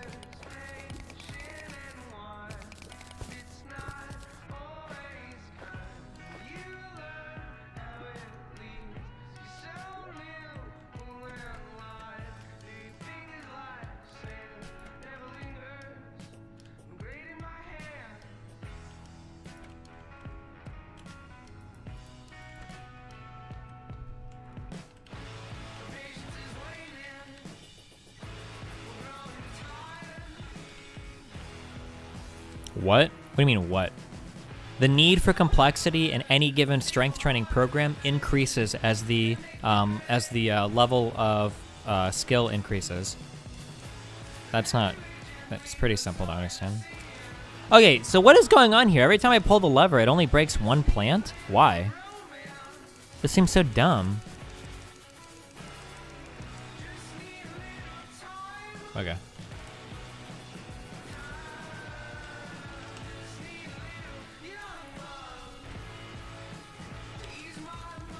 But it doesn't work at lower levels. It might work at lower levels, but what I'm saying is that if you're a beginner, no matter what the fuck you do, you're gonna see results. Period. Even if you're doing dumb shit. But now, as you get further and further along in weightlifting, as you become stronger, you're gonna have to stop doing dumb shit if you really want to push yourself, right? Like if you're struggling, okay? If you're struggling to get your squat from like 115 to 125, nobody is going to tell you like, okay, well, first we need to hardcore analyze your diet. Like, let's see, like, are you getting exactly the right number of micronutrients? Do you think like we need to make sure that you're doing the right pre-workout? We've got to make sure that you're getting like the perfect amount of sleep. Like, are you only sleeping 8 hours a night? Maybe you need to bump that up to 9.5. Like, if you're having that much trouble from 115 to 135 or 125, like, there's probably something else going. Like, you're fucking up something really basic, right? Whereas if you've got like a 3-plate squat, or you're trying to get to like, you know, like 355 or some shit, then it's like, okay, well now we have to hardcore min-max your training program because you're reaching a level of strength where like every little thing is gonna matter. That's what I'm saying. Guys, how can I stop sitting monkus? It just sounds weird that something wouldn't work for you because you weren't lifting enough. It's not that it wouldn't work for you, it's just that like min-maxing little things like that just isn't as important when you're, if that makes sense. I don't know how else to explain it. I mean, it would work. Everything works. Or, like, doing things perfectly from the beginning would be good, too. You just don't necessarily need to. Like...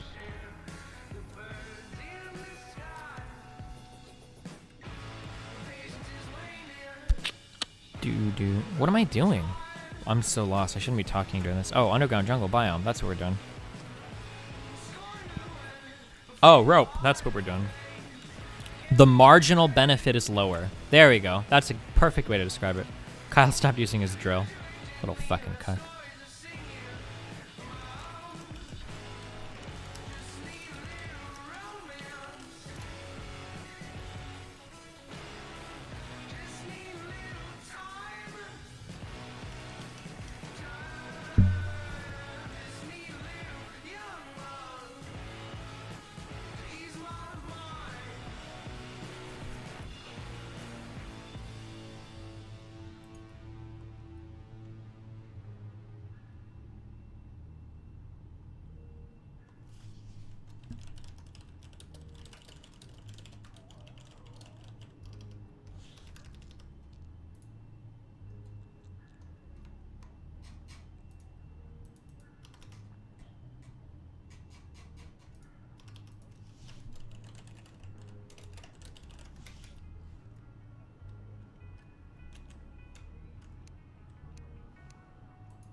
Got him.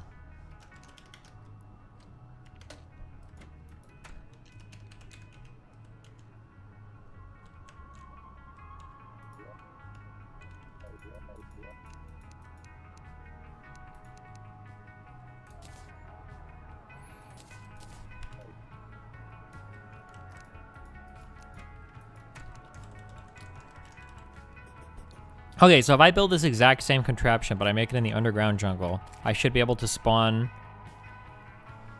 fruits. That's true.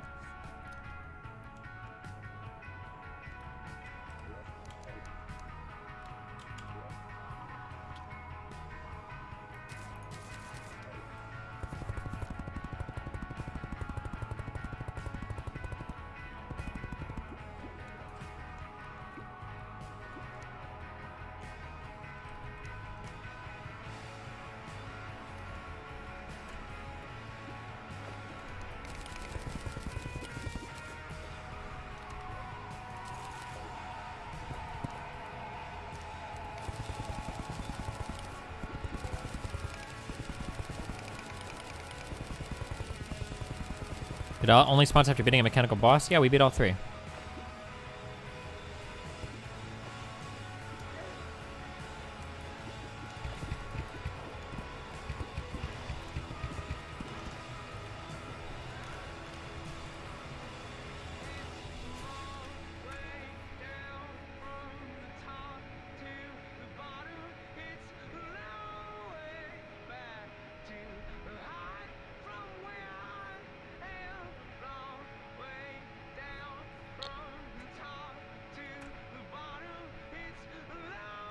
Sick.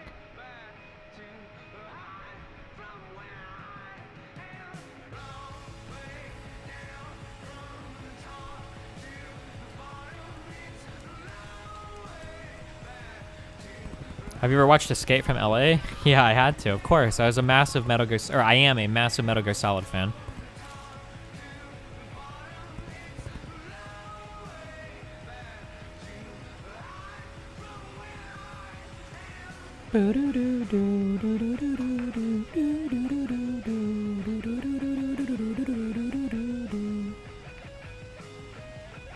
Wait, I don't understand what this shit means. Average start depth. The underground jungle can be found. Can't I make an underground jungle biome? Or do I have to go down 480 feet? Like I'm underground right now, no?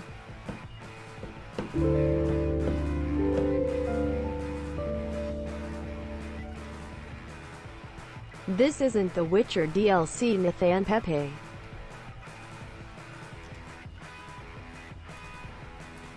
This is world generation disregard. Let me go through. Hold up. We got another. Let me go, carry on. Hold on.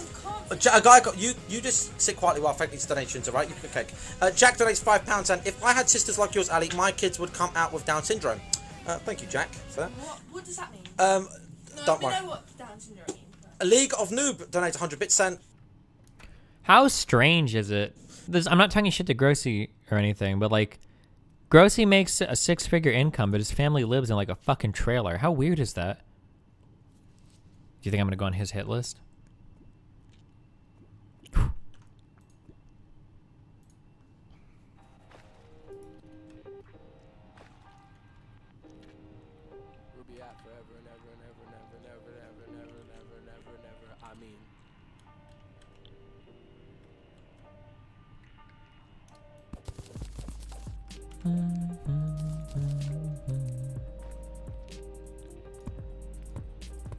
Wipe me down with celerity, hold myself with alacrity. These are careful notes to every lack in me. I took Wyakabines, tried to tax my seed.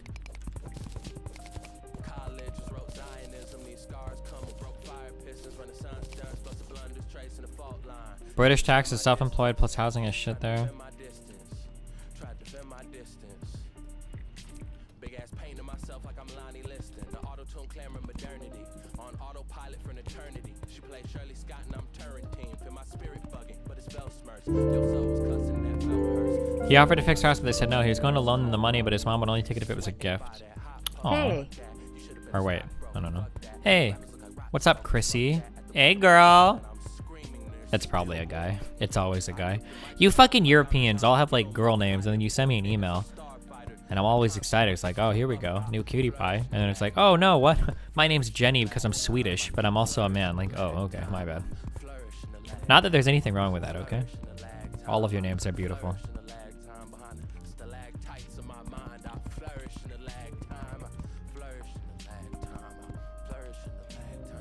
Houses in the UK are awful. Well, that's not necessarily true. The only thing that is irritating as fuck about the United Kingdom, Jesus Christ, these hotels are so obnoxious, is that when they shower in the United Kingdom, right? So British people, for cultural reasons, don't mix their hot and cold water. This is why they have 2 taps. When you take a shower, what happens is there are 2 separate nozzles, okay? And you can't actually control the temperature. Both of them shower water on you. You can only control how much water comes out of both. So you have 2 knobs. So typically what you do is you'll turn the cold one on to about half, and then you have to turn the hot one on to like where, depending on the hotel, however much, so that the water mixes, and then when it showers you, it's not like fucked. But it's like, I don't know, it's just like really fucking stupid the way that like their whole shit is set up.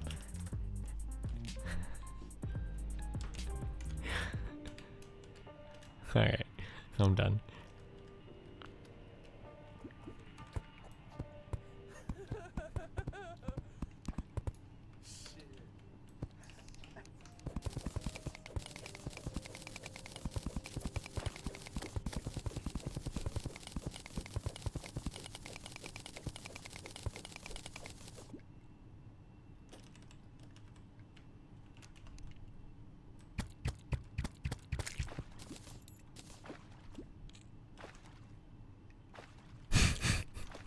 I was just memeing.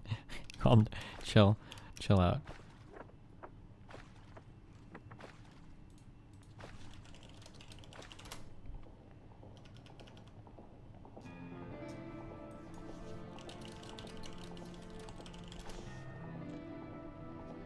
Fuck, where's the meme, guys?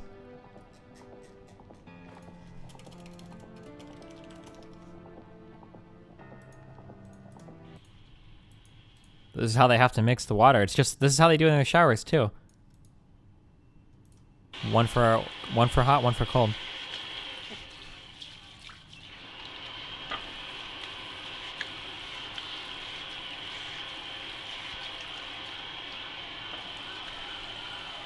British people actually believe this is normal.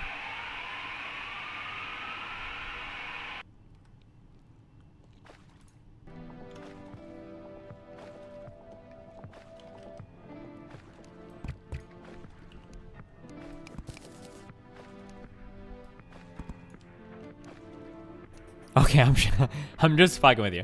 The actual reason why their shit is set up like this, the actual reason is actually more funny than even the meme. The actual reason why it's set up like this is because in the United Kingdom, so in case you didn't know, the British royal family is obviously still like in power, really, even though they say Parliament has most of the power. One of the really old provisions that was there, so that the monarch was willing to give up so much power and control to Parliament, was that every single house has to keep different types of resources in reserve in order for the royal family to consent to give up power to Parliament, so that in times of like war or crisis or emergency, the armies are able to go to the houses and pillage like certain materials they need.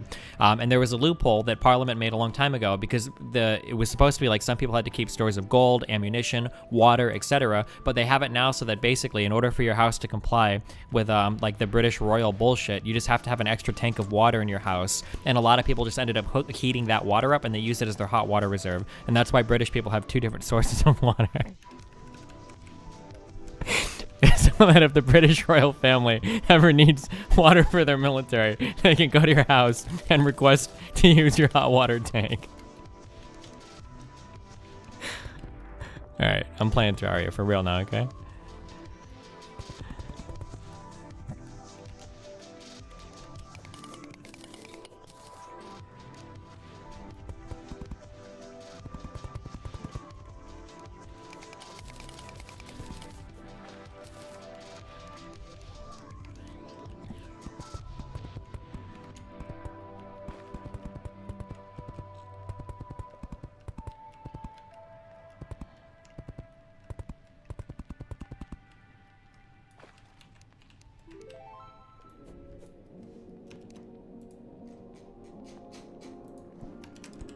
The action. Yeah. Okay, I don't know how many people are left with a meme answer. So look it up. The actual reason, I think, was that their hot water, they used to store water individually in their houses, and the hot water heater thing or whatever was never hooked up to the public water. But now in the UK, as they start hooking up public water to the houses, it comes in on a separate tap. But I think that modern day British houses now only have one tap. It does all of your water comes in from the outdoors. Like if you get like a new house in the UK, it's not going to have the inside water anymore. It's always going to be 2 taps. Or it's always going to be 1 tap, I think. I'm pretty sure that's true now. Because a lot of the houses that have like the 2 taps, I think the hot water is considered, it's called a boiler. Yeah, the hot water I think is considered unsafe to drink because like fucking dead rats and shit can get in there and die, and it's like disgusting as fuck. But I think most new houses get all of their water from public municipal water sources. There's a decent amount of houses in the US that also have that type of water, that they run off of well water, yes, but have 2 taps? I don't think so. I think that's generally like a UK thing.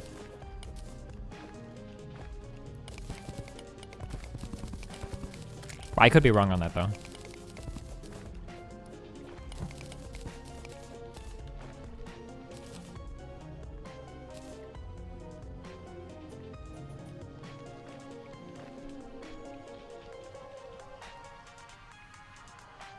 I'm pretty sure you have a boiler in your house. Well, yeah, so, well, we call them, are you British? Because you're saying boiler. In America, well, I think in America, most people call them water heaters. So in America, we have water heaters, but all of our water, including the water in the water heaters, comes from public sources. But I thought in the UK, your water, the reason why you used to have 2 taps is because the hot water it didn't necessarily come from the municipal water source, right? Because the hot water isn't necessarily safe to drink. Right? I thought I read this. I could be wrong though.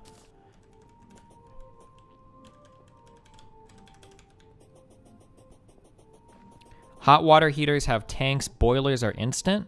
Oh, I'm not familiar with that then. I'm sorry.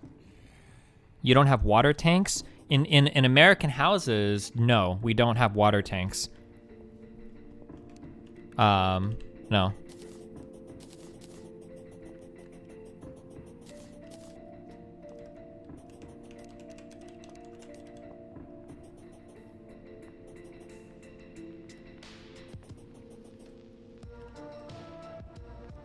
Wait, what? Wrong? Wait, you have a water? You got like where your hot water is, but I don't think you have like a normal water tank in your house. The hot water, like the water heater, you have a giant thing that has water in it that's heated, but I don't think you just have a normal water tank in your house. When you turn on the tap, that's coming from outside. That's coming from outside. Like if I go upstairs and I turn on the shower, the pressure from that water, it's all coming in from the street outside. Motherland is blasphemous. Unless you're in like a, don't talk to me. I live in Alaska, dude. You're totally wrong. Or like I live in the farms in fucking Montana. If you live way the fuck out and you're going on well water or something, then sure, that's different. But in the United States, and this is only if you have a water heater, because some people have like electric instant water heaters or some shit like that. The only water you ever store in your house is the water that's in your water heater. You don't have like you don't have a tank of water that just like sits in your house. We have water tanks in the US? Where is the water tank in my house? Wait, so you're telling me that if I go into my house somewhere, there's just gonna be a giant tank with all my water? Where is this water tank at? Fuck off. Blimey, cunt. Got him.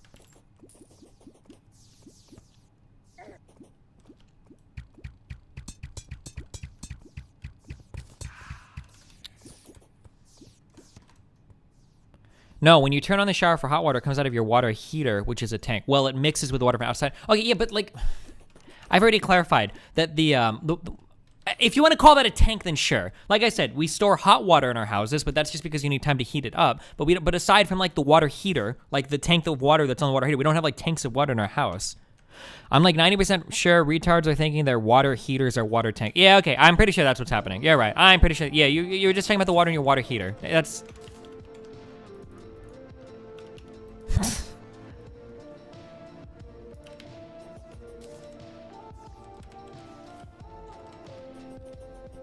People have water tanks that live in an area with hard water. If you can't get public water, yeah. If you're not connected to city municipal water, yes.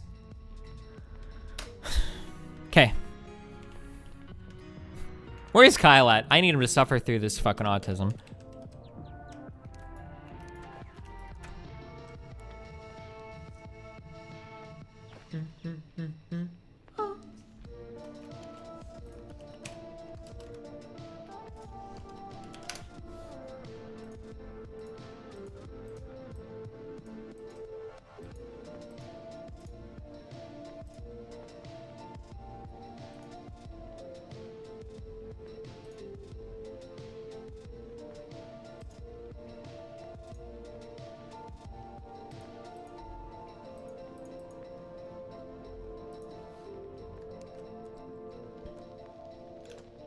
If this is a picture of a military tank, I'm gonna kill you, Reacher.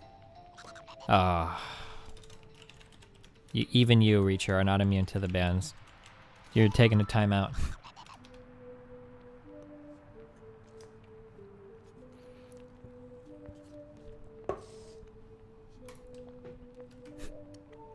Okay.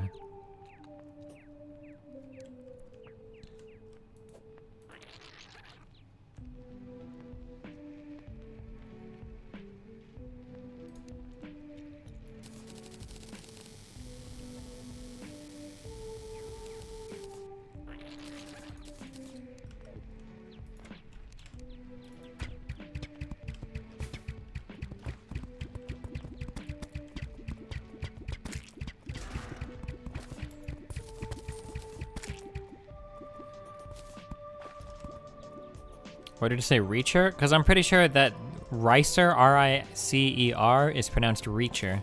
It's like an old fucking... What? I don't even remember what it fucking means, but I'm pretty sure it's pronounced Reacher. I don't know why. I don't remember why. I don't even remember what it means. Some old fucking word. Some old ass bullshit.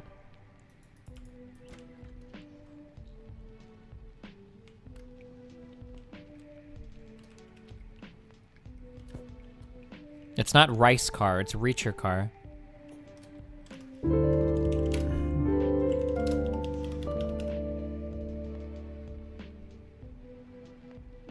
I don't remember. I don't know. That's fucking bullshit.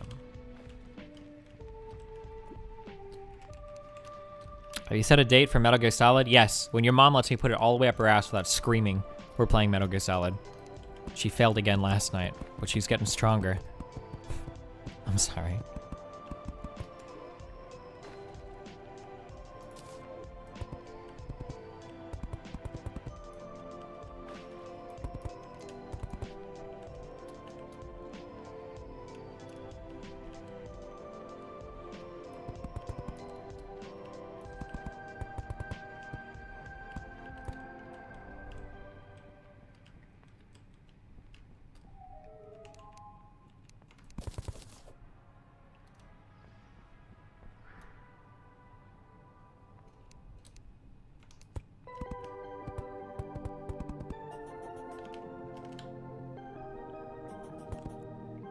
It's a music thing. Gotcha. Okay, thank you. I won't forget that.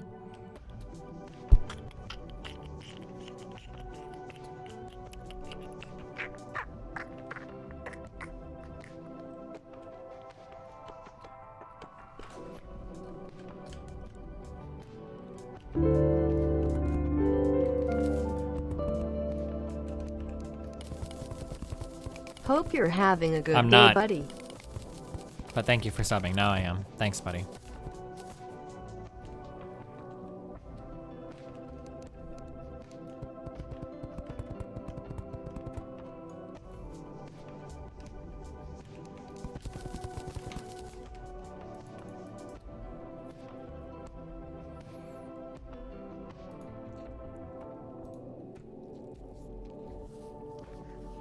Okay. I don't like this fucking song. We've listened to it too much. We've listened to all these songs too much. Fuck.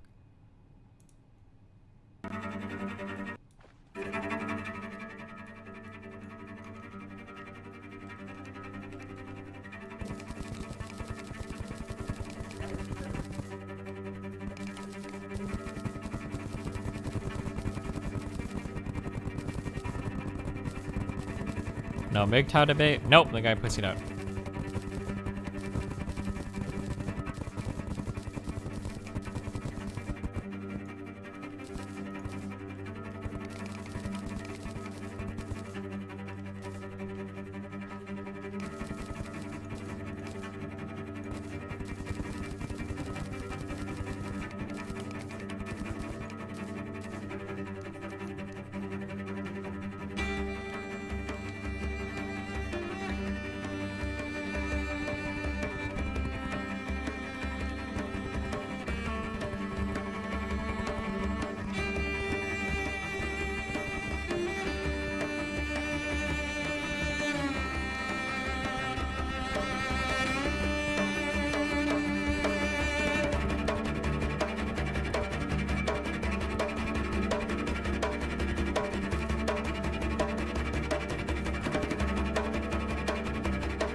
Read my message. You don't have to go back and remake the farm. What?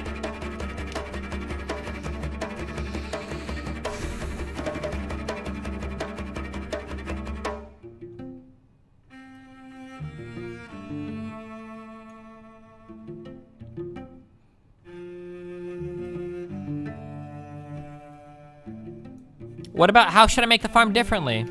You're just telling me to make a pickaxe to mine chlorophyte ore.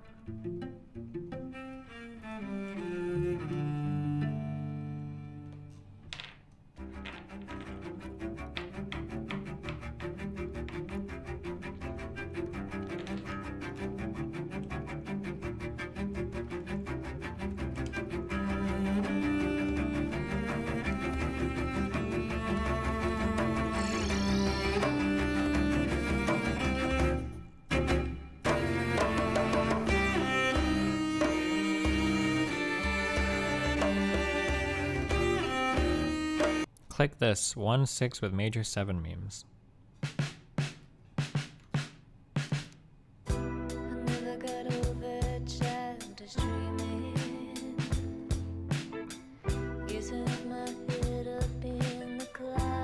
Automatically places actuators on placed objects, but you have to actually have it, right?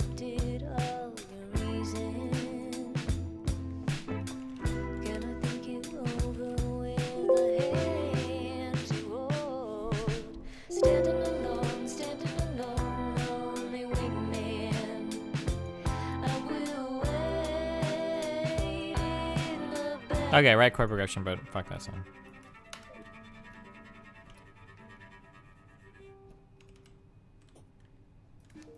I need to have a heart farm. I can't just get heart because if this character dies again, I need to be able to get new hearts on my other character. Wow, thanks, X Reckles. Your hair is looking nice today, buddy.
Okay, I don't want to listen. I'm gonna change my mind. The world it lulls softly.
What is testing his music?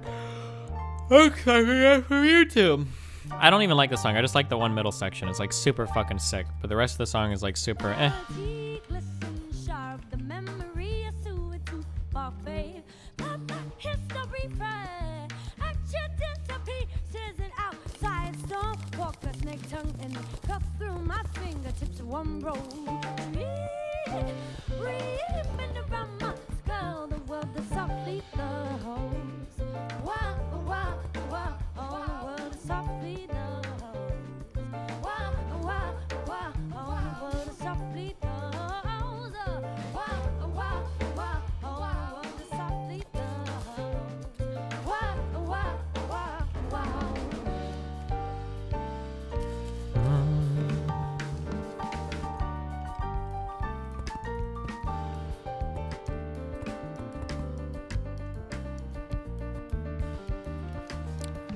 Someone has been asking in chat for 2 weeks if your moral system accepts suicide. It's your own body. I mean, it takes a lot. For me, it takes a lot to get away from, to deny a person their own bodily autonomy. So I mean, like, suicide is your right. I don't understand how someone else could tell you not to. And fuck, some of you guys should really consider, I'm just kidding. But no, I mean, like, that's like a personal, yeah, it's your right.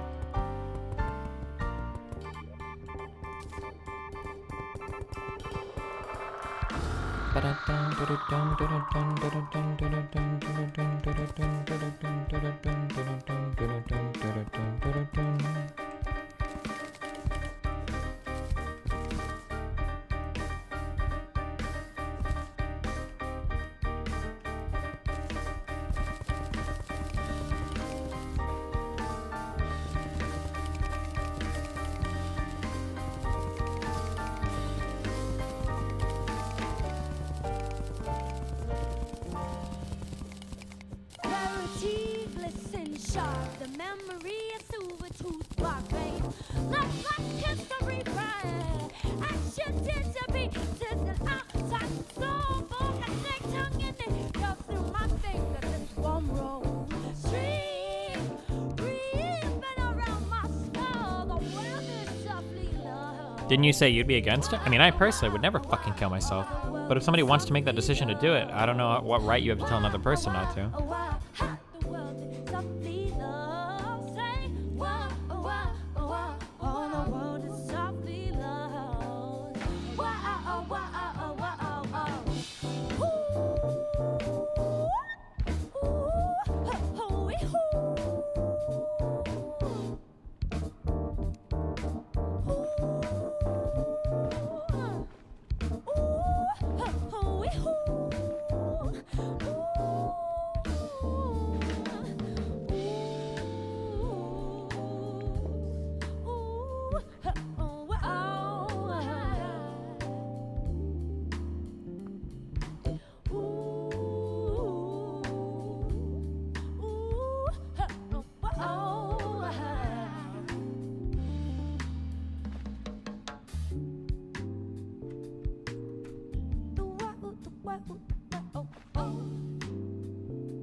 This now, you want to talk about...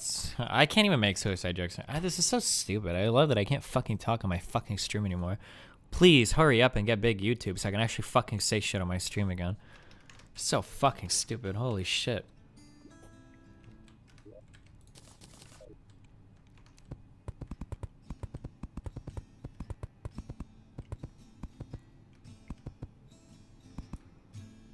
What? I mean, I would argue committing suicide while you're pregnant is not morally okay. Yeah, of course I would argue that.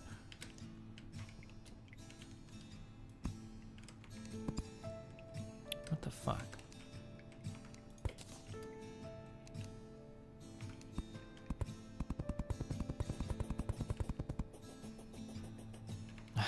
Okay.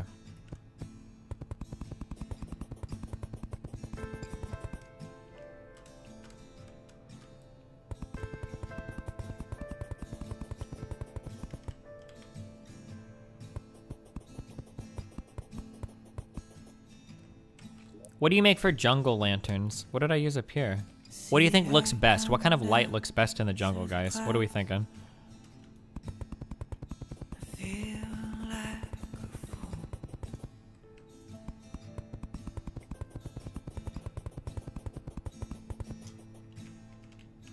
I ain't got nothing left to give.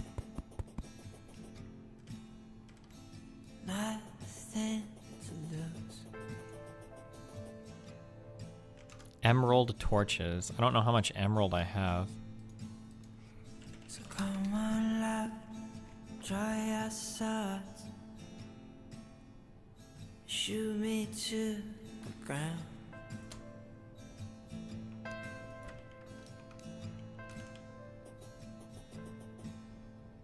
You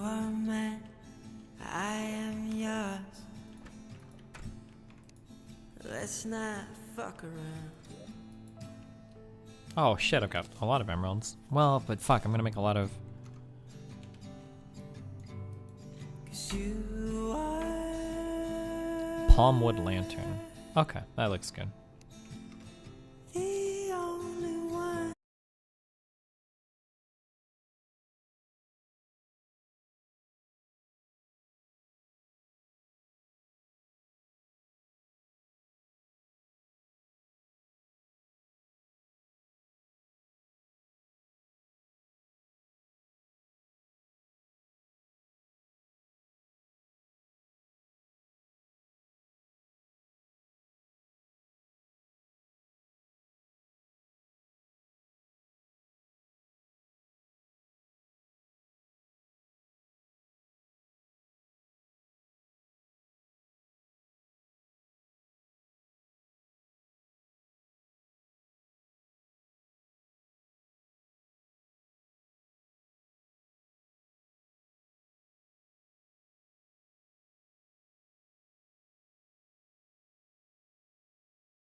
around Twitter, a damn fool thing to do, but who am I to judge? And you come across someone claiming public figure X doxed me.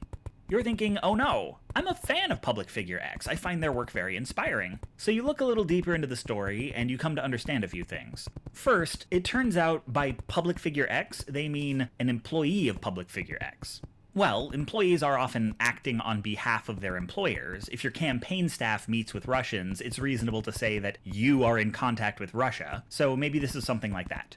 Also, it turns out that by employee, they mean a contractor that public figure X hired several years ago. Okay. Well, okay, if a contractor does something on behalf of a client, that's basically the same as an employee doing it. And apparently by doxed, they don't mean public figure X or public figure X's contractor personally hacked anyone's computer. They mean public figure X's people shared information that had been acquired by someone else. Well, that's fair. If someone posts your home address on a forum and then the forum spreads it all over the internet, it's reasonable to say the forum doxed you. Oh, but it wasn't a home address or a private email, it was the person's name. Well, if you're anonymous for safety reasons, having your name revealed can lead to threats or silencing, so depending on why you're anonymous, having your name leaked can be a kind of doxing. Oh, and by leaked my name, they mean liked a tweet that had the name in it. Okay, now say you're bumming around Facebook, which maybe you shouldn't, but I do it too, and someone posts an article saying, all pornography is coercive. You're thinking, wow, that's a pretty sweeping statement. I gotta investigate this. So you read the article, and it seems there's a school of thought that since in porn the product is usually images of women's bodies, women tend to be socially pressured or financially Whoa! Wait, real quick. Who drops a broken hero sword? It is dropped by certain enemies during the Solar Eclipse event and varies by platform on the desktop. The broken sword is a 25% chance being dropped by a Mothron, which starts to spawn after all 3 mechanical bosses. Mothron. It's a powerful flying enemy that spawns during the Solar Eclipse. It passes through blocks. It can only spawn after all. Where do I find this Mothron at? Prepare an open flat arena. Equip a good set of wings and either hollowed armor.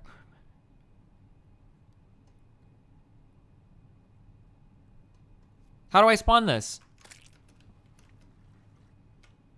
Reaper. Wait for a solar eclipse. It is a solar eclipse.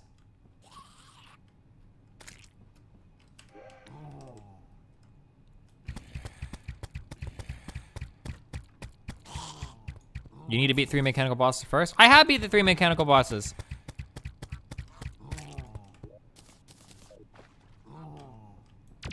Whoa! Who's shooting lasers at me? Yo, chill!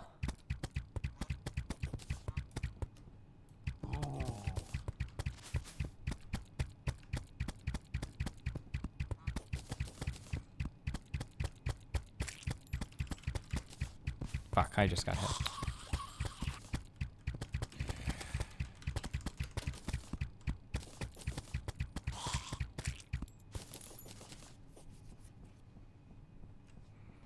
You won't kill a Mothron with that gear? You underestimate me, young Chad.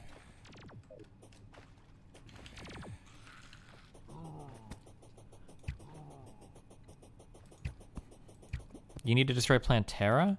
Wait, do you have to destroy Plantera? I thought it was just all 3 mechanical bosses. Ouch.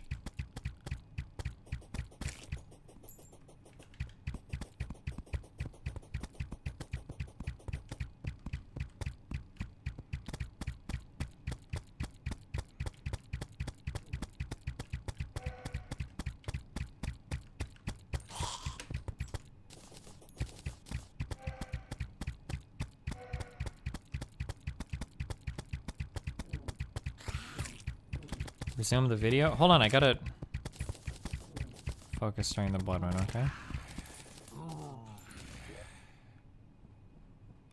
Holy shit. Into merfolk when entering water.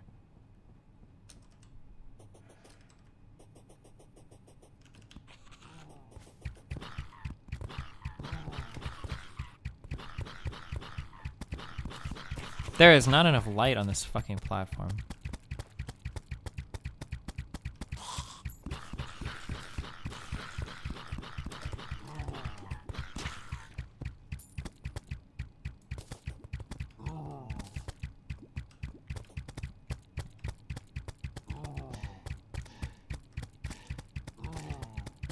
Maxwell the oh.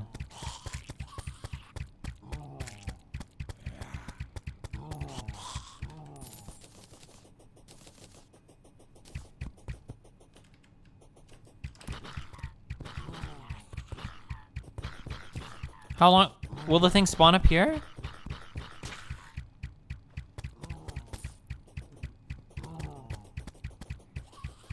Where's Kyle at? He's probably working, dude. We can't all just sit and watch fucking video game streams all day, okay? It's not gonna spawn, is it? This is like the first moon thing, blood moon, I think I've ever had in my life. Or no, solar eclipse I've ever had in my life. Oh, I don't think I beat all 3 mechanical bosses before, actually. It'll come flying at you. Oh, shit. Whoa, vampire. Whoa, that thing is hella fast.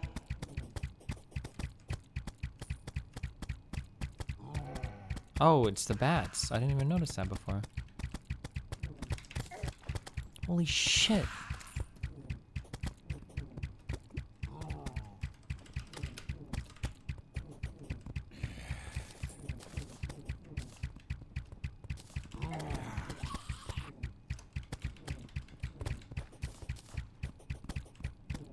Oh, fuck, I keep seeing my minion.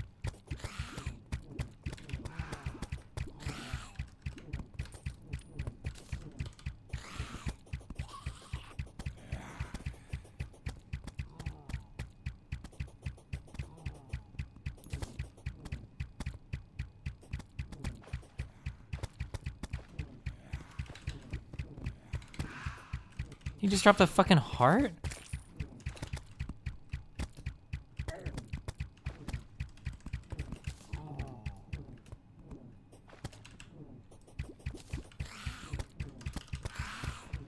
One piece of gold?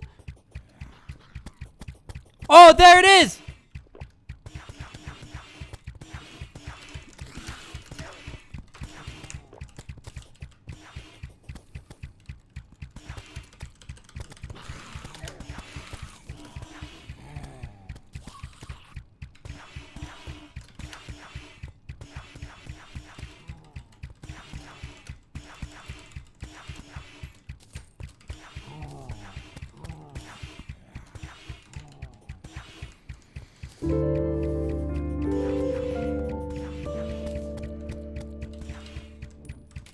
Rip Total Biscuit.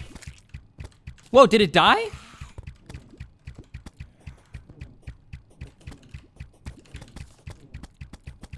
I don't think it dropped the item.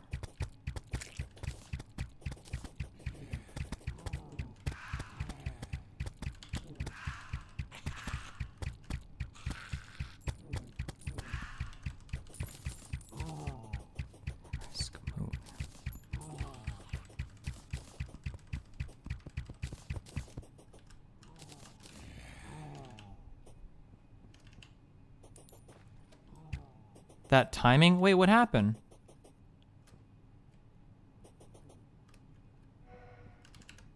It didn't die, it's spawning egg.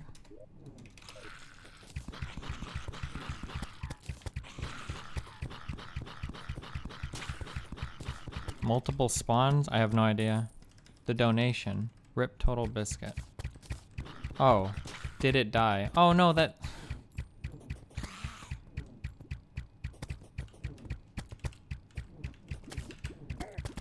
Whoa!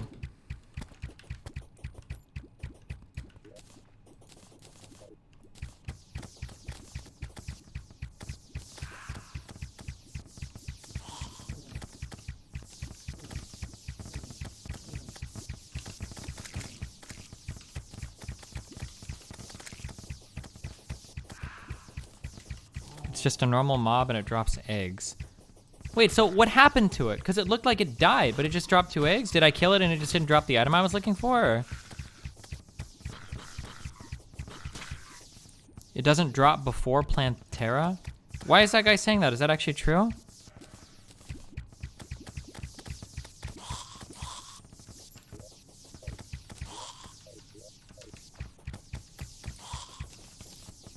It glitched out? It looked like it... Yeah, because it looked like it kind of sort of died, but not really.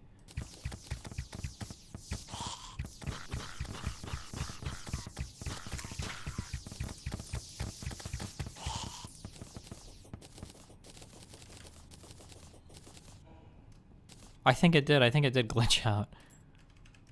I think I got fucked when it found some honey.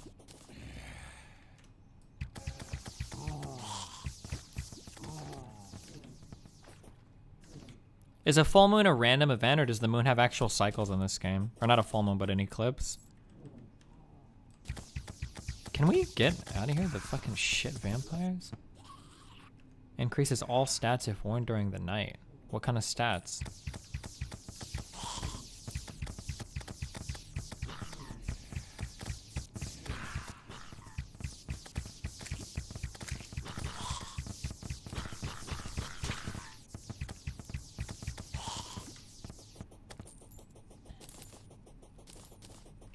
There it is again!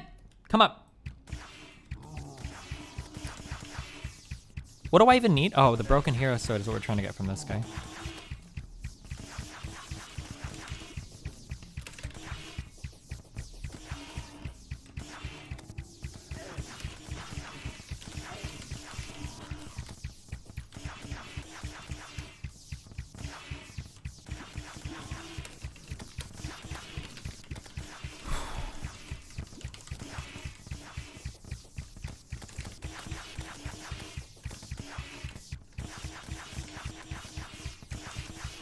Dude, these fucking vampires.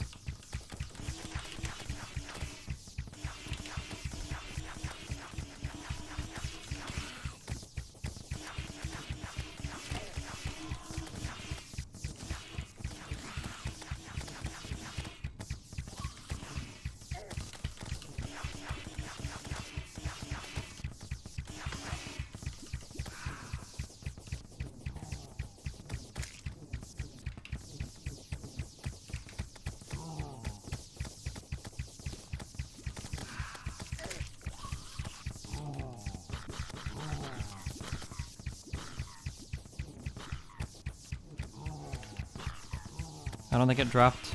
Oh fuck, there's another one?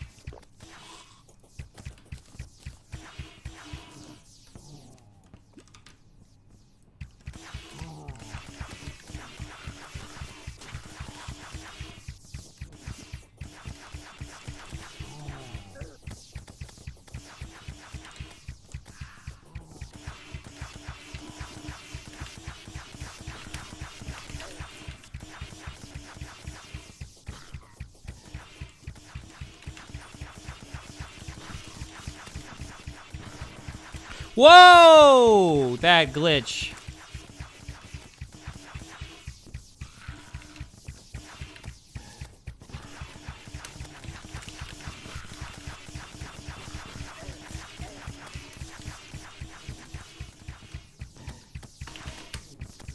That's it.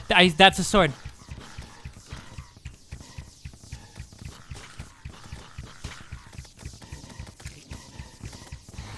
Wait. Is it not? No, it is.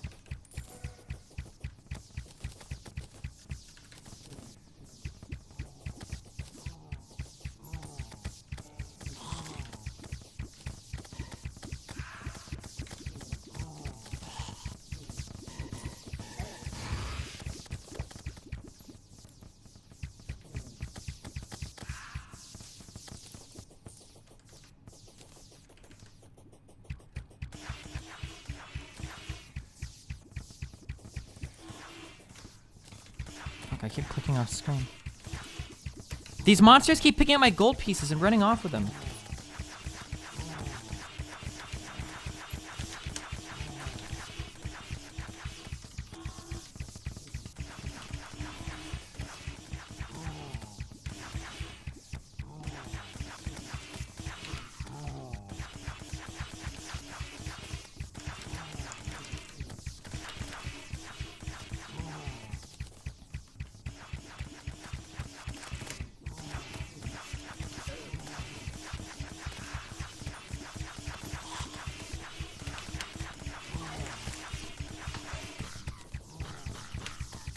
Oh, I got another one. Fuck Kyle. You can't say we didn't do anything for him.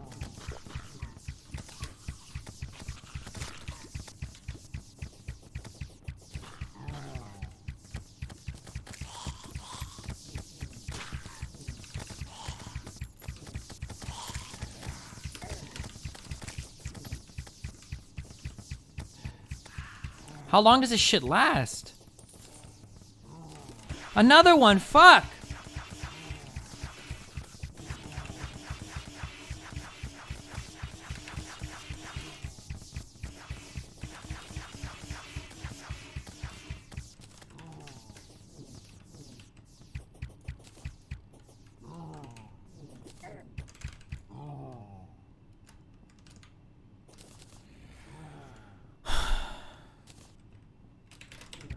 Fuck off.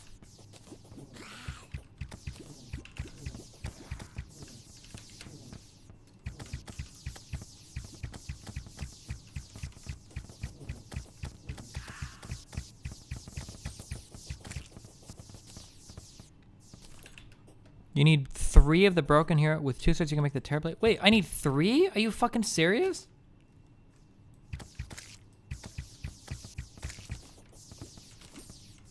Praise the sun, yeah, Jesus. Whew!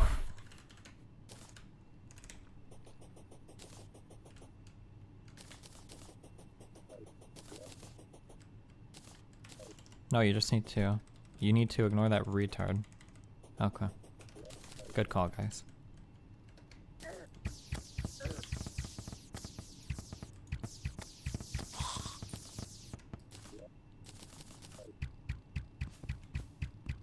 Who said I couldn't even kill one moth with my equipment? Look at us. Okay. Whew. Incentivize. Alright, hold on. For the Terra Blade,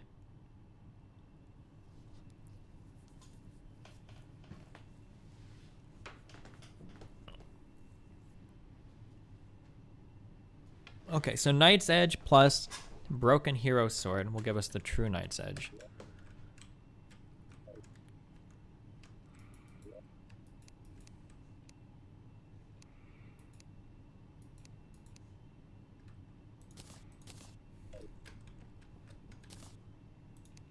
So wait, 100 melee damage. See you later, Titanium Sword.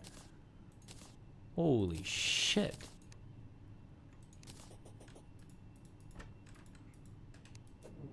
What?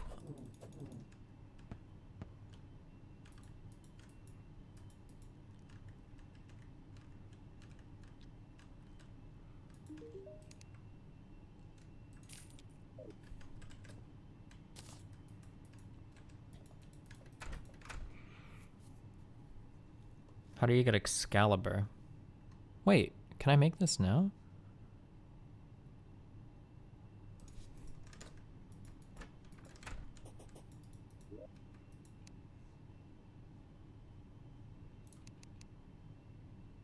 This is 63 damage?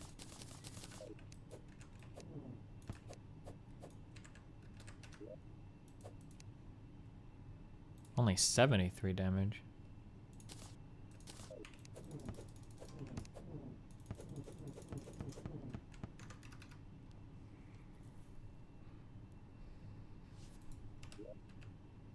Oh, and I can make the Terra Blade.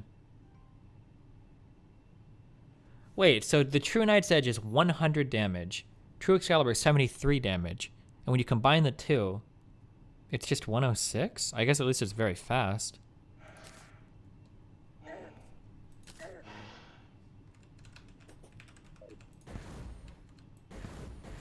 Oh, and it's auto-swinging? Whoa, 176. This is a big boy sword. Oh, and I have penalties.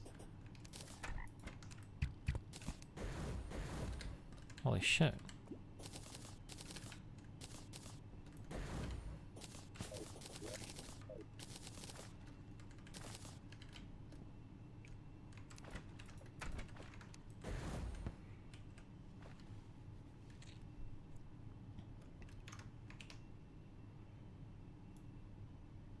You can use a Terrorblade to the end of the game?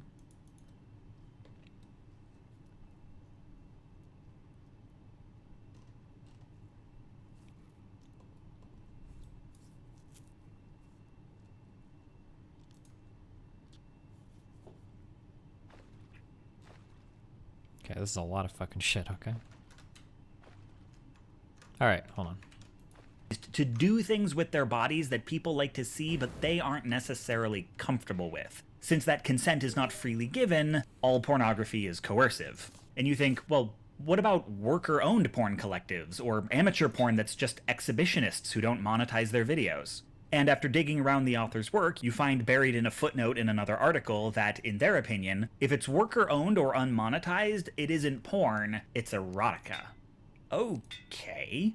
Now say you've ambled into the wildlands of Tumblr, woe betide the ones who travel too far from their dashboards, and you come across the claim that activist Y is a bigot. You're thinking, geez, first public figure X and now this? So you read a number of other posts on the subject, and eventually piece together that, by bigot, the people making this claim mean anti-sex worker, which, no question, that is a bigotry. And by anti-sex worker, they mean anti-sex, which, okay, that's kind of a stretch. And by anti-sex, they mean prudish, which is definitely a stretch. And by prudish, they mean is critical of the sexual objectification of women in fantasy imagery because they believe it drives women away from the community. Let's bring back our buddy Theseus. So Theseus, or more specifically his boat, is the subject of a famous thought experiment, the Ship of Theseus. It goes like this. If you were in possession of the Ship of Theseus, and one day you were to replace a single board with a fresh one, and the next day you replaced another, and the next day another, and the next day another, one by one until not a single stick of the original remained, would it still be the same boat? If so, what is the essence of boatness that remains even when all the materials have changed? If not, when did it become a different boat? When the last board was replaced? When half were replaced? 3/4? Now don't worry, it's a thought experiment. There's no right answer, just a lot of philosophy. But there the is a right corollary answer. I'm making here is, what happens when you Ship of Theseus a statement? These are arguments where words and bits of rhetoric have been replaced piece by piece until very little of the original sentence remains. How many words can you change in an argument until it's not the same argument anymore?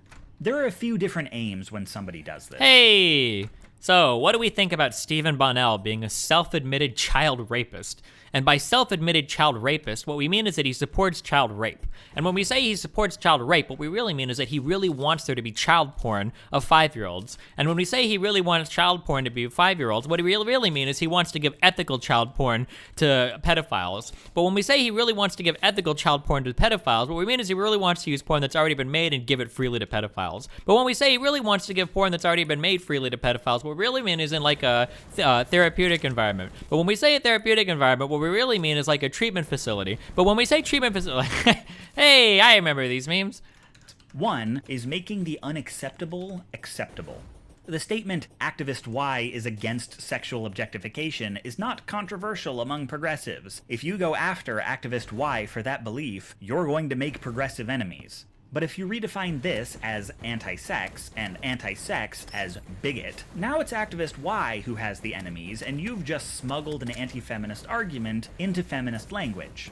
2 is making the unremarkable remarkable. Some pornography is coercive is not the kind of take that sells magazine subscriptions. But if you've got a private definition of pornography that excludes sexually explicit material that isn't coercive, well, that's a provocative headline, especially since at first glance, nobody knows you're using a non-standard definition of the word. Now, it is true that at its worst, the porn industry is a misogynist hellscape of unregulated capitalism, but there are a lot of people ready to blame that on this bit, rather than this bit and this bit, and are hungry for articles that tell them being anti-porn is progressive rather than anti-woman and anti-worker. Any acknowledgement that ethical porn exists would make that perception fail, so, of course, it's transmuted out of the conversation. 3 is cutting people off from their communities. The statement, someone who used to work with public figure X liked a tweet that had my name in it, gets converted into public figure X doxed me for the purpose of turning public figure X's community against them, with the added benefit of gaining favor with anyone who already hates them. It's a standard abusive boyfriend tactic. If you want to mistreat someone, first you cut them off from their friends. In the case of someone who is embraced by the progressive community, you slander them using something that community cares about. A lot of progressives are... Hey, it's kind of like when the alt-right people virtue signal about pedophilia, even though half of them fucking wank it to lolicon. Ha! Those aren't really comparable, but, you know. Acclimated to getting burned, to finding out the gay activist harasses his employees, that the race activist exploits the labor of women, and that puts a lot of people on edge, and frankly, it's warranted. But when folks feel like they're just waiting to be betrayed again, they can be a little too willing to believe horror stories about their allies. I wouldn't say this is chronic, but it does happen I have both of these. more than a little, and people will take advantage of it. The rhetorical ship of Theseus is a devilish maneuver because it relies on the kinds of substitutions that are, in a vacuum, defensible. Yes, a person who spreads private information is just as much a doxer as the person who acquired it. Yes, a person who is anti-sex worker is typically operating in a sex-negative attitude. Many of these substitutions will work in context, but the ship of Theseus is about making an inordinate number of substitutions and then burying the context. One can make the already dubious argument that this isn't technically a lie, but it's meant to form a picture in your mind of something that didn't happen. Public figure X personally releasing private information as an act of directed harassment. The necessary context that describes what actually happened is only provided when the statement is challenged, usually in the form of lawyerly hair-splitting. We can cite precedent that in the case of Twitter personality Q versus NeoGAF, the leaking of Twitter personality Q's name was considered doxing, so it stands to reason. This gets you mired in the truthfulness of individual claims, debating technicalities of a statement blatantly meant to deceive. You're never given a chance to articulate the original statement before its transformation. Its final form just sits there, pristine and shareable at the top of your enormous Twitter argument, and we've already discussed the power of statements that are short, quippy, and wrong. More than most things I've covered in this series, these are tactics I've seen across the entire political spectrum, most especially number 3. Liberal, conservative, progressive, reactionary. This is a thing bad people do, even on the left. Someone with good politics isn't necessarily a good person who won't use the rhetoric of social justice to rationalize shitty behavior. The rhetoric is specifically designed to combat this, but it's not airtight, and there's nothing so special about progressivism that makes us immune to abusers and opportunists. The main difference is that when the right does this, it does it to the left, and when the left does this, it does it to itself. The far right is perfectly happy converting an attack or a bad argument into whatever they think progressive language sounds like, and bigots on the left are perfectly happy sneaking transphobic arguments into feminism, but the left by and large will not touch conservative language. We don't try to isolate a member of the alt-right by telling his community he's a race traitor or secret. I do, that's why I call him the Uncle Tony. Really gay. We don't often smuggle environmental messages into militaristic language, though some people who are not me think we should. The closest we come is when we run centrist candidates who present themselves as the best of the right and the left, but the right doesn't buy it.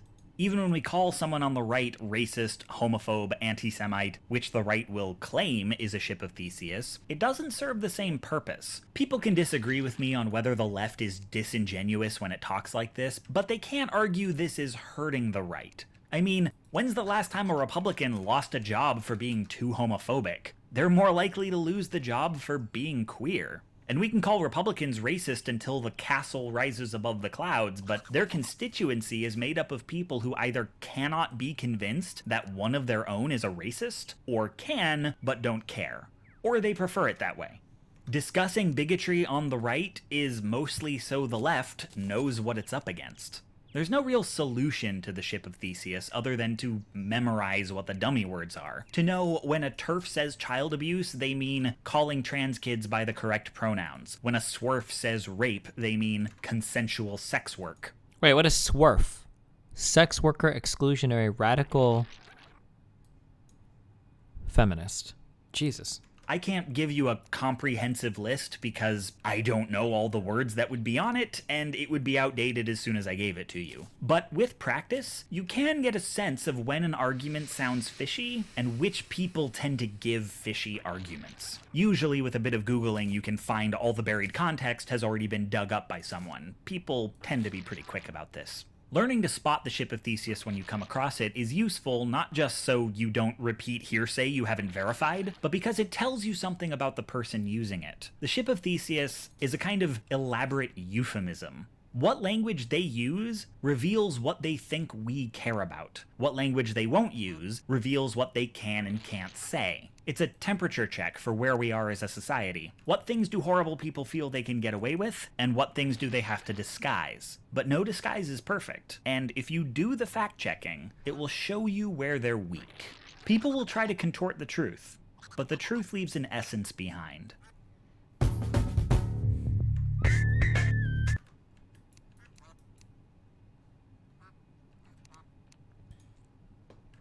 Wow.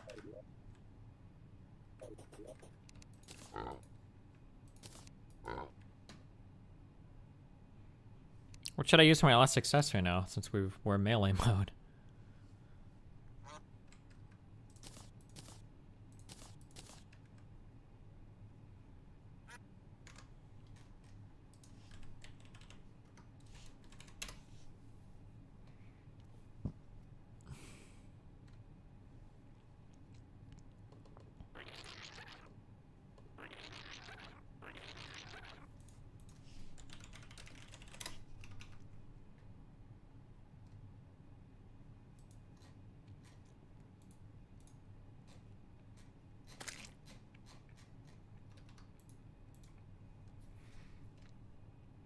Damn, dude, this sword is sick as fuck.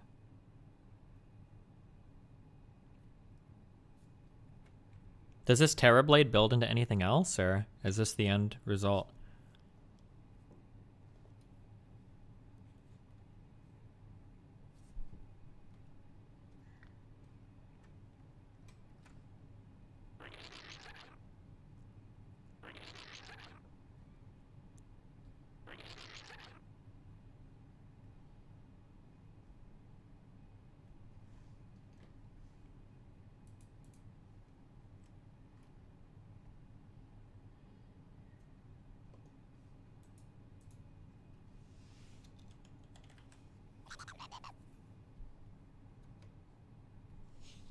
It is the end result, okay.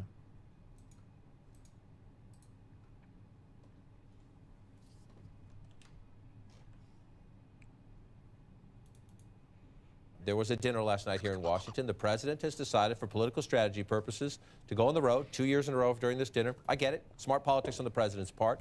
But did the media play into the president's hand with a dinner last night where the comedian was, some say, crossed the lines? The attacks on Sarah Sanders, the White House press secretary, were, in my view, I was not there. You were, Jeff Zeleny, way too personal. There's a way to do this and there's a way not to do this. What happened?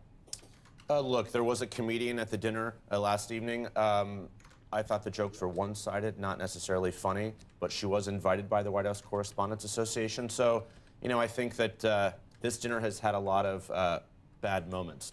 Was thinking back last evening as I was watching this cringe-worthy performance in some respects going after the appearance of Sarah Sanders, which I thought was inappropriate and not funny.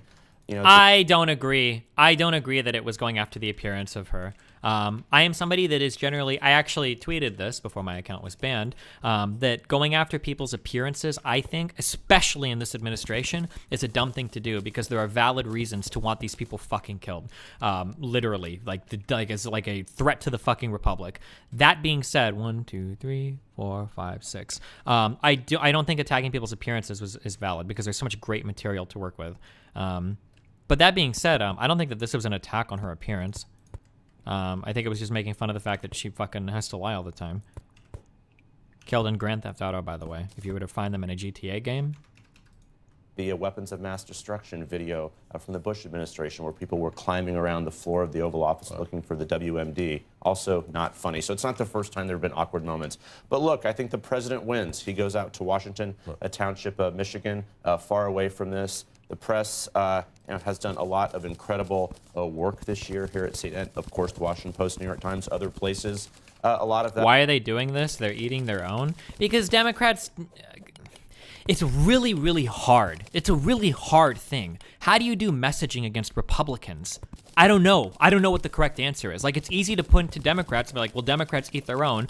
Sure, but it's hard to get on board with Republicans who will back literal fucking rapists. So, where is the line? Like, do you never hold your party accountable? I think that the, what is it? Al Franken is like the perfect example of this kind of stuff. You know, like you can have people like Al Franken stepping down because you want to show your own party that, you have morals and all that shit. But where the fuck does that get you? The Republicans don't waste their time with that fucking shit. They'll defend you until the clock ticks home or the crow flies home. I don't know. There's a saying there, but like Republicans don't give a fuck about any of that shit. So like Democrats will do it to, I don't want to say virtue signal, but Democrats will do it to hold up some kind of moral standard. But the only people that care about it are other Democrats. Like you never get any. So it's like, I don't know. It's like a really difficult.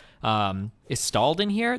I don't know what the correct answer is to that in terms of like how you do your until the cows come home. I don't know how you do your signaling there in a responsible, intelligent, politically effective manner.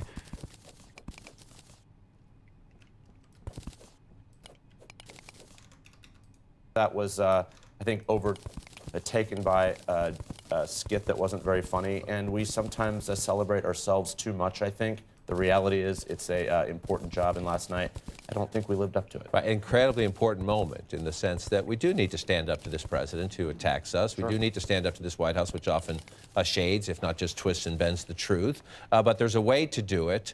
And there's a way not to do it, and you invite people at your table. This is supposed to be a circuit breaker dinner. It's supposed to be a circuit breaker dinner where we know this is tense throughout the year. We're going to invite you into this room. You have to find the right balance.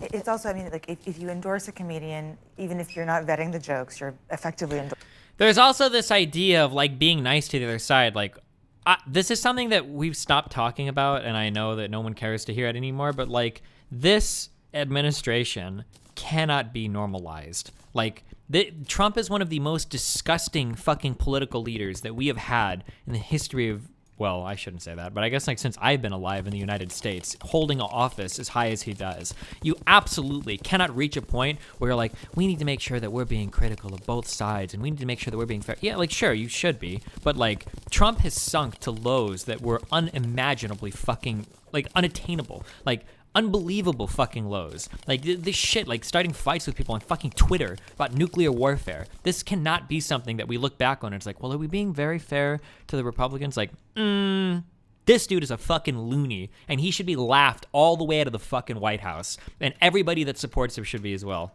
to some extent.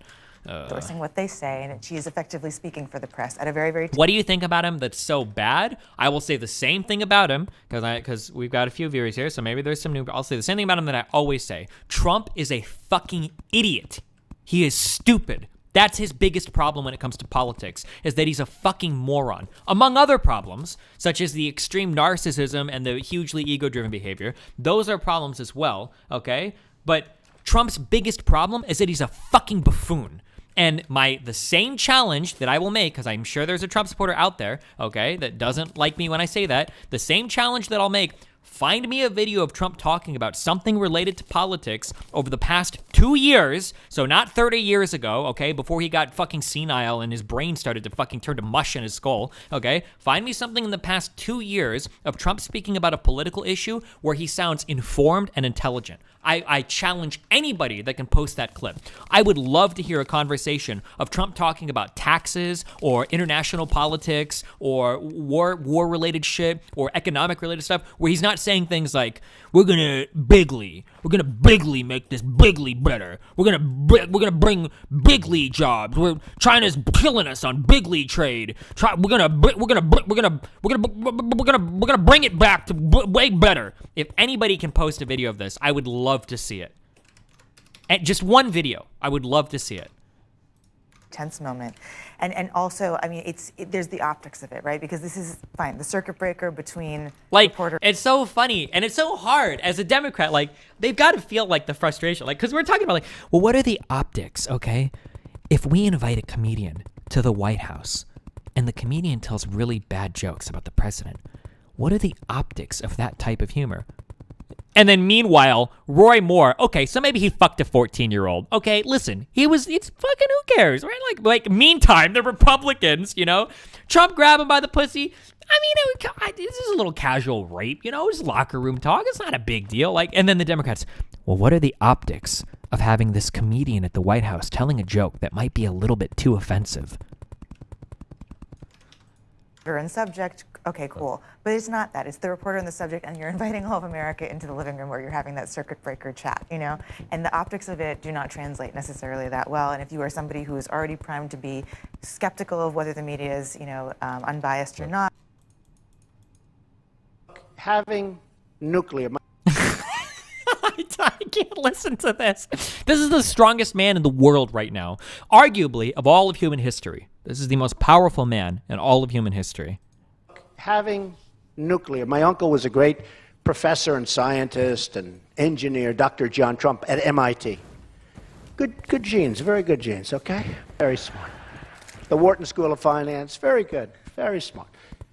If you're a conservative Republican, if I were a liberal, if I ran as a liberal Democrat, they would say I'm one of the smartest people anywhere in the world. It's true.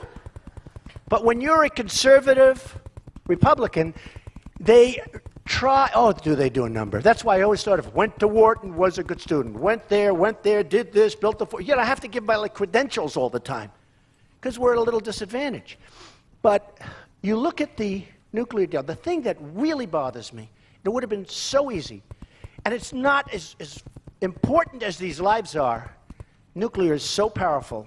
My uncle explained that to me many, many years ago, the power, and that was 35 years ago. He would explain the power of what's going to happen, and he was right. Who would have thought? But when you look at what's going on with the 4 prisoners, now it used to be 3, now it's 4. But when it was 3, and even now, I would have said it's all in the messenger. Fellas, and it is fellas because, they haven't figured that the women are smarter right now than the men, so, it's going to take them about another 150 years. But the Persians are great negotiators. The Iranians are great negotiators. So, and they just killed us. This is... That's the real life president of the United States, by the way.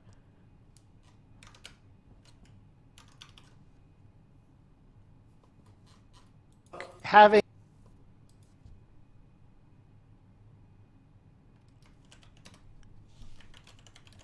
real life president of the United States, by the way. I like the old days. I like the days because today they just announced somebody else was hacked and another group was hacked. Everybody's being hacked, okay? They're scamming us with cyber. Where is the Trump speech on cyber?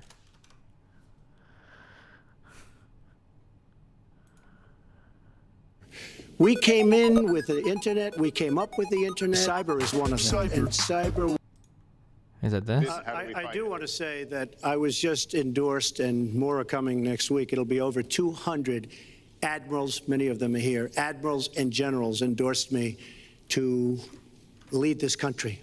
That just happened, and many more are coming, and I'm very proud of it. In addition, I was just endorsed by ICE. They've never endorsed anybody before on immigration. I was just endorsed by ICE. I was just recently endorsed 16,500 Border Patrol agents. So when Secretary Clinton talks about this, I mean, I'll take the admirals and I'll take the generals any day over the political hacks that I see that have led our country so brilliantly over the last 10 years with their knowledge, okay? Because look at the mess that we're in. Look at the mess that we're in. As far as the cyber, I agree to parts of what Secretary Clinton said. We should be better than anybody else, and perhaps we're not. I don't think anybody knows it was Russia that broke into the DNC. She's saying Russia, Russia, Russia, but maybe it was. I mean, it could be Russia, but it could also be China. It could also be lots of other people. It also could be somebody sitting on their bed that weighs 400 pounds, okay? You don't know who broke in to DNC, but what did we learn with DNC? We learned that Bernie Sanders was taken advantage of by your people. By Debbie Wasserman Schultz. Look what happened to her. But Bernie Sanders was taken advantage of. That's what we learned. Now, whether that was Russia, whether that was China, whether it was another country, we don't know. Because the truth is, under President Obama, we've lost control of things that we used to have control over. We came in with the internet. We came up with the internet. And I think Secretary Clinton and myself would agree very much. When you look at what ISIS is doing with the internet, they're beating us at our own game. ISIS. So we have to get very, very tough on cyber and cyber warfare. It is a huge problem. I have a son. He's 10 years old. He has computers. He is so good with these computers. It's unbelievable. The security aspect of cyber is very, very tough. And maybe it's hardly doable. But I will say we are not doing the job we should be doing. But that's true throughout our whole governmental society.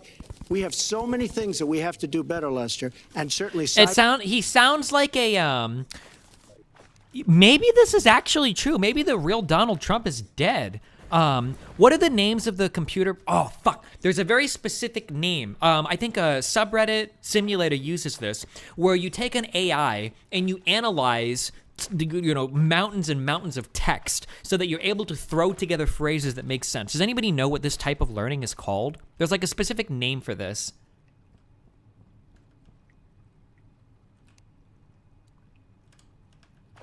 Does anybody know what I'm talking about? Markov chains? Yeah. If you've ever heard of subreddit simulator, like subreddit simulator is basically somebody has taken that idea and they've just like ran it through a bunch of subreddits so that you can use an AI to form to form like statements that kind of make sense, but oftentimes not really because it's obviously imperfect. But I feel like when I listen to Trump, that's what he sounds like. He sounds like one of those AIs. Like, what are like a bunch of random Republican talking points mixed with some basic kind of sort of comprehension of English, and then that's what you have. Get out.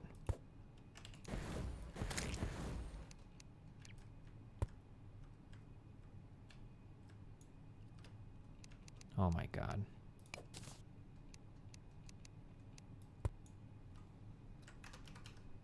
Are there any ass-pain Republicans in chat that are really mad about me? That have an intelligent clip of Trump they want to link, please?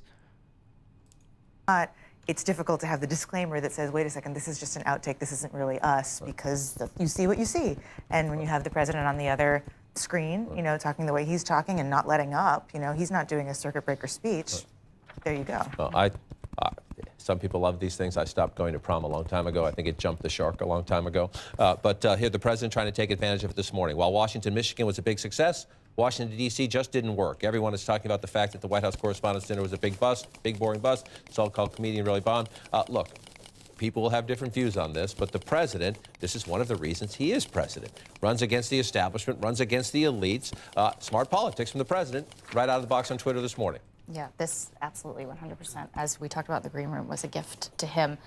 Chris Wallace received But everything is a gift. That's the problem, you fucking retards. Everything is a gift. If you go and you do humor and you don't say anything bad about him, well, you were soft on the president. That's a gift to the president. If you go and you were too harsh on him, oh, well, now you're being one-sided. That's a gift to the president. That's the thing that, like, they don't seem to understand. Oh, she does the same thing with her S's that I do, maybe. That's the thing that, like, sometimes people are, like, lost. It's like everything that you do is a gift to him because they don't give a fuck about, like, what is real. That's the problem.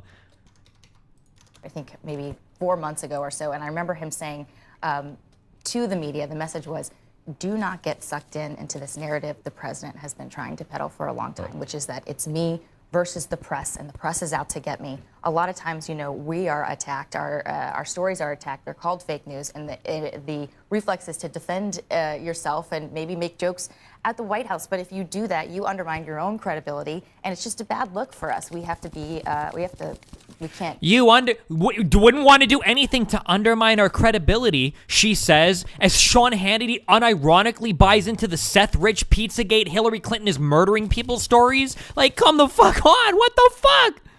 Get down. I don't agree with what has been said so far here, just to be honest. The comedian said some things, okay, the comedian's jokes were not... Fucking preach it, Immortal Technique coming in. I'm sorry. Technically, he was Hispanic. Lay down some fucking truth. Who is this guy? Perry Bacon. Oh, 538. Get in here and shut these motherfuckers down. Represent, please. Please lay down some goddamn truth bombs. I don't agree with what has been said so far here, just to be honest. The comedian said some things, okay, the comedian's jokes were not vetted by it. I don't believe the comedian's speaking for the reporters at all. In a lot of ways, The president's been attacking the press for 3 years. If those jokes were not made last night, he would continue to attack the press. Thank you. Thank you. What is this bullshit? Like, oh no, like if we're mean to him, he's gonna call us fake news. Motherfucker, it happens every day. The idea that if we had a more neutral comedian, if Jay Leno had been there, that he would not attack the press, I think is nonsense. Fucking retarded. Thank you. Shut it down. What is this show? What show is this? Whose panel is this? Shut it down. Shut this show the fuck down.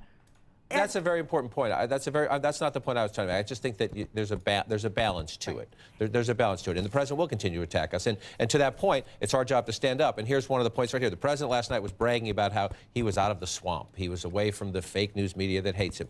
There's not a fake news media, and it doesn't hate you. It has to cover you with accountability, as we will. Like when you do this. The president says he's outside of the swamp, right? The swamp is a terrible thing. He calls up on stage his former campaign manager, Corey Lewandowski, and his former deputy campaign manager, David Bossie. I think we can show you the pictures here. These are two guys who trade access to people in Washington because they make money off their access to the president. That's the swamp. That's the swamp. He took the swamp with him. I mean, the swamp has not been drained. It's been filling. I mean, just look at the cabinet members who have, undergone all these issues here. So, look, he wins rhetorically. I think what is probably not productive is a discussion about, a dinner last evening that has very little consequence. The reality is there are a lot of things going on in the country here. I think we probably disagree on some of this matters, but the president wins last night rhetorically, no question. The reality is let the 538 guy talk more. Fuck off. Fuck this shit. Here's a lot of smart things Trump has said, Destiny. I beat China all the time. When was the last time you saw a Chevrolet in Tokyo? When do we beat Mexico at the border? They're laughing at us. They're bringing drugs. They're bringing crime. They're rapists. The big lie, Obamacare. $5 billion we spent on a website. I hire people. They do a website. It costs me $3. Are you running? Are you not running? I am officially running for President of the United States. We need a leader that wrote The Art of the Deal. I will be the greatest jobs president that God ever created. Free trade can be wonderful if you have smart people, but we have people that are stupid. I like China. I just sold an apartment for $15 million to somebody from China. They have bridges that make the George Washington Bridge look like small potatoes. I don't need anybody's money. It's nice. I'm really rich. I love the Saudis. Many are in this building. Obama, a year ago, Yemen was a great victory. 2 weeks later, the place was blown up. We're dying. We're dying. We need money. Thank you, darling. But Mr. Trump, you're not a nice person. We don't need nice. That's true. But actually, I am. I think I am a nice person. I like that he can't. He has to do everything. It's like the Mitch Jones thing. Where is his thing?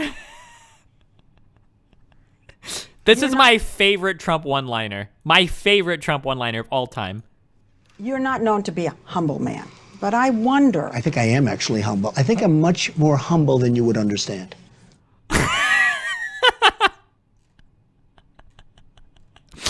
That's my favorite Trump one. That's like Trump in a nutshell. Is like that one statement. Ugh.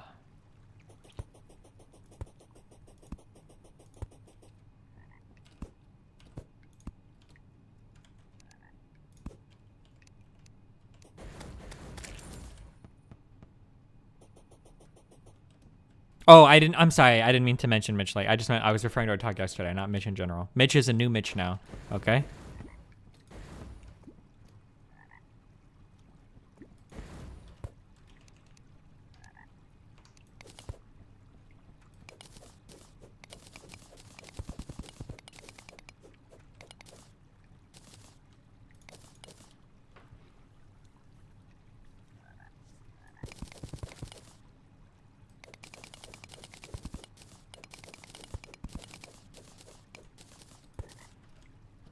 I will say this. Thank God the EU might be fucking up. That's all I gotta say. So the United States will keep its power until China finishes taking off.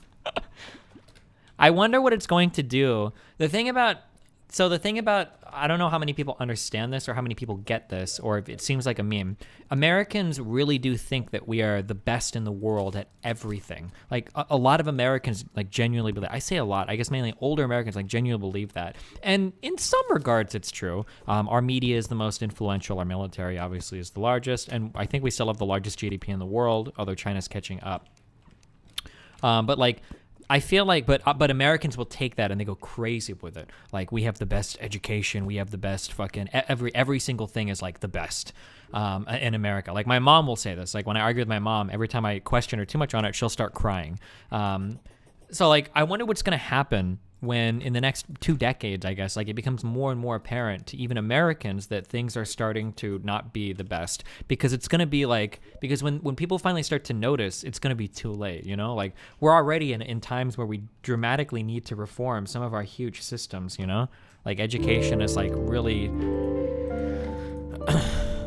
our college education is still considered number one. Yeah, but that's like at the very, very, very top. And like and like people are coming on the outside, like Chinese people and shit, and Indian people and other people from Africa even, I didn't mean it like that. But like people are coming in from like other countries, you know, to fill in our schools and whatnot, and are being more qualified than any of our native people. Like it just seems like,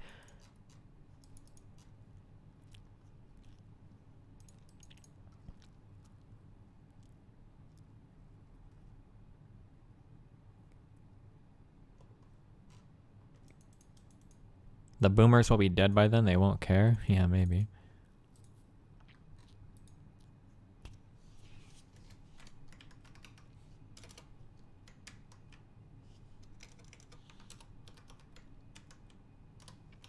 Destiny, no, it won't be too late. That is a little fear-mongery. No, I'm sorry. Let me clarify. I'm not saying it will be too late to do something. I'm saying it already is too late. But when people notice, it will still be too late. I think that we're past the point where we needed to dramatically reform some of our systems. And I think that there are things in the United States that exist right now that are embarrassments to our country. That if you were a decent human being, it should be embarrassing to you. That if you had to describe elements of your country to other people as an American, you should be fucking ashamed of yourself. So things like private prisons are an embarrassment. I think we have a lot of problems with education, and we seem unwilling to look into it. The way that we fight like contraception and shit in school is an embarrassment. Like that should be embarrassing to you. Our healthcare in the United States that's an embarrassment. Like I don't know. And I think we're past the point of being able to like, I don't know. We'll see, I guess.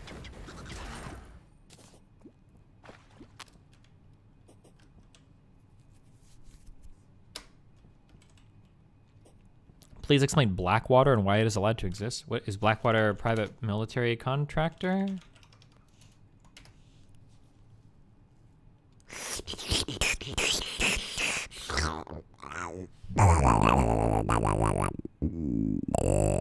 I'm sorry.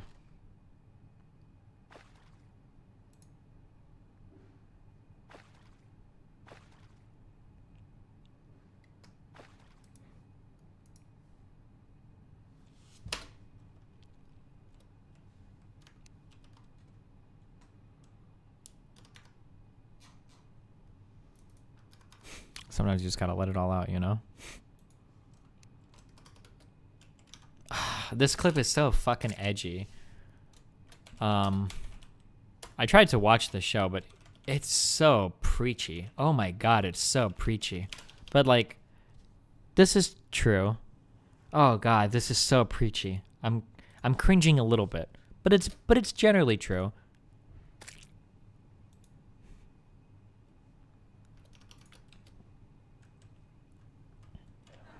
We'll go on to the next question. You, sir. My name's Steven. I'm a junior, and my question's for Will McAvoy. Do you consider yourself a Democrat, a Republican, or an independent? I consider myself a New York Jets fan, Stephen. Since it's been brought up, you've almost religiously avoided stating or even implying a political allegiance. Is that because, as a news anchor, you feel the integrity of your broadcast would be compromised? That sounds like a good answer. I'll take it. There was a short piece on Vanity Fair's website by Marshall Westbrook. You probably saw it, where he calls you the Jay Leno of news anchors. You're popular because you don't bother anyone. Yeah. How do you feel about that? Jealous of the size of Jay's audience. Are you willing to say here tonight whether you lean right or left? I voted for candidates run by both major parties. Let's move on to the next question. Go ahead. Hi, my name is Jenny. I'm a sophomore, and this is for all three of you. Can you say in one sentence or less what... you know what I mean. Can you say why America is the greatest country in the world? Diversity and opportunity. Lewis? Freedom and freedom. So let's keep it that way. That's the Trump answer right there. Well, the New York Jets.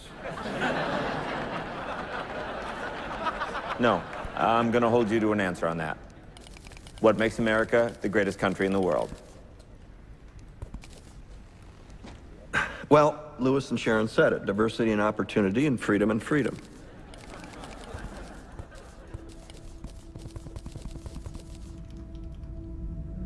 Oh my God, here comes the truth bombs, boys. I'm not letting you go back to the airport without answering the question. Okay, I can't actually. The show is way too preachy. Never mind. We're done. Oh God. 1, 2, 3, 4, 5, 6. What is this from? It's a show called The Newsroom, but it's like it's way too heavy-handed. It's like watching. I guess it'd be like if liberals were to make a show called God's Not Dead.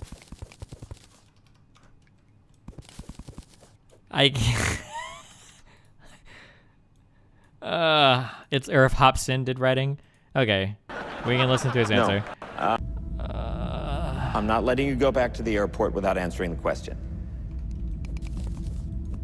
This is like if like a liberal takes a shower and like envisions like what would be the coolest thing in my life I could ever do to like win an argument or be cool in public. This is what they would imagine.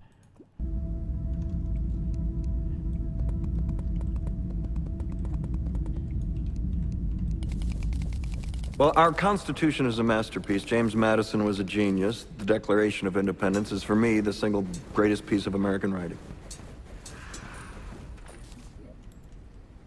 You don't look satisfied. One's a set of laws and the other's a declaration of war. I want a human moment from you. What about the people? Why is America not the greatest country in the world, Professor? That's my answer. Whoa. You're saying... Yes. Let's talk about... Fine. Sharon, the NEA is a loser. Yeah, it accounts for a penny out of our paycheck, but he gets to hit you with it anytime he wants. It doesn't cost money. It costs votes. It costs airtime and column inches. You know why people don't like liberals? Because they lose.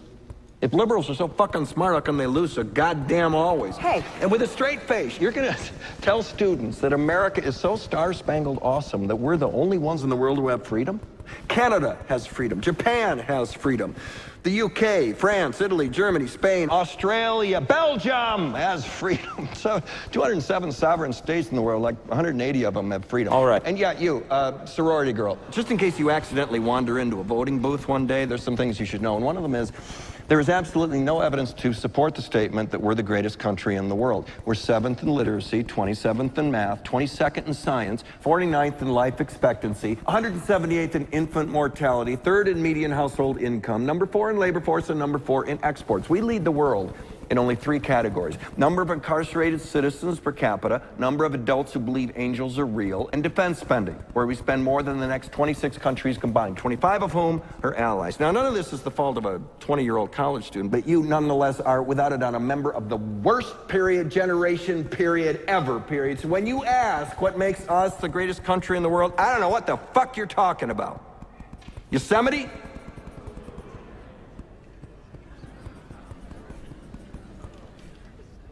Right. And then he talks about how we used to be the greatest country. this isn't that bad. I mean, I don't like things that are like too preachy. That's a little This show is very preachy. Where's The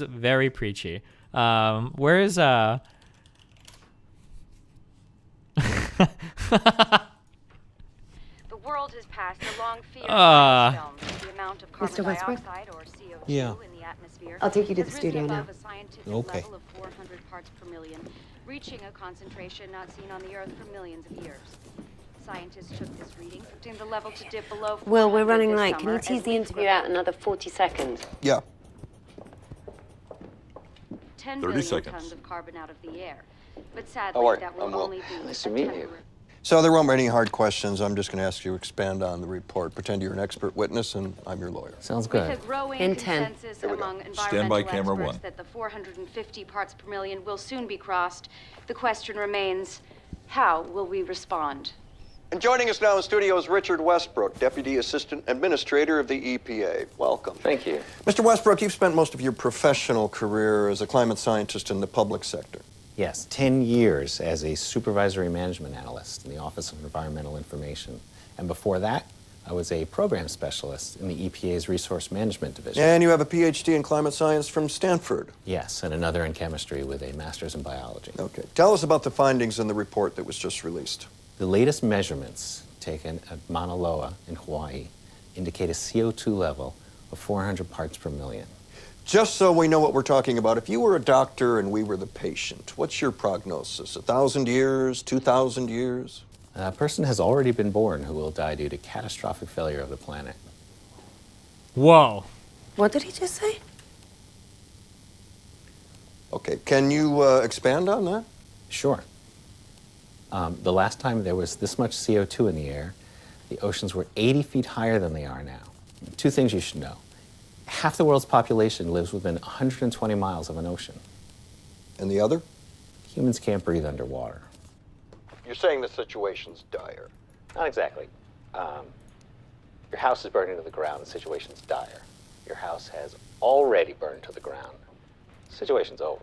So what can we do to reverse this? Well, there's a lot we could do. Good. For 20 years ago, or even 10 years ago, but now, no. Can you make an analogy that might help us understand? Sure. It's as if you're sitting in your car, in your garage, with the engine running and the door closed, and you've slipped into unconsciousness, and that's it. What if someone comes and opens the door? You're already dead. What if the person got there in time? You'd be saved. Okay. So now what's the CO2 equivalent of the getting there on time? Shutting off the car 20 years ago. You sound like you're saying it's hopeless. Yeah. Is that the administration's position or yours? There isn't a position on this any more than there's a position on the temperature at which water boils. The administration, your administration. And don't forget, I need you to supports wind and stretch solar, 40. clean coal, nuclear power, raising fuel economy standards, and building a more efficient electrical grid. Yes. And? That would have been great. Let's see if we can't find a better spin. People are starting their weekends. The report says we can release 565 more gigatons of CO2 without the effects being It calamitous. says we can only release 565 gigatons. So what if we only release 564? Well, then we would have a reasonable shot at some form of dystopian post-apocalyptic life. But the carbon dioxide in the oil that we've already leased is 2,795 gigatons. So what would all this look like? Well, mass migrations, food and water shortages, spread of deadly disease, endless wildfires, way too many to keep under control. Storms that have the power to level cities, blacken out the sky, and create permanent darkness. Are you going to get in trouble for saying this publicly? Who cares? Mr. Westbrook, we want to inform people, but we don't want to alarm them. Can you give us a reason to be optimistic? Well, that's the thing, Will. Americans are optimistic by nature. And if we face this problem head on, if we listen to our best scientists and act decisively and passionately, I still don't see any way we can survive. Okay, Richard Westbrook, Deputy Assistant Administrator of the EPA. Thank you for joining us. Thanks for having me. This is Newsnight. We'll be back right after this. Herb. Yeah, we're up.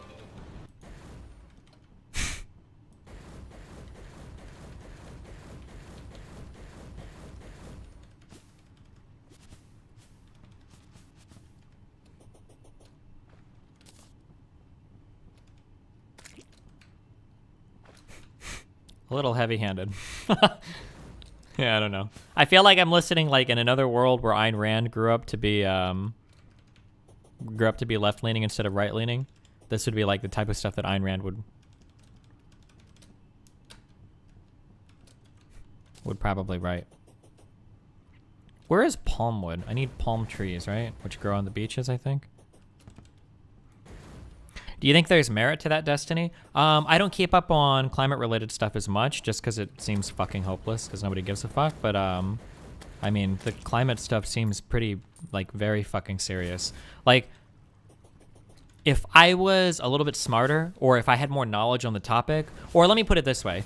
I think that it wouldn't surprise me at all if a climate scientist could convince me in less than 5 minutes that climate-related stuff was the biggest problem that we were facing as a whole right now today. It wouldn't surprise me at all. And the little I've seen on it kind of looks like it. Like, that CO2 shit and our average temperature rising is, like, insanely fucked.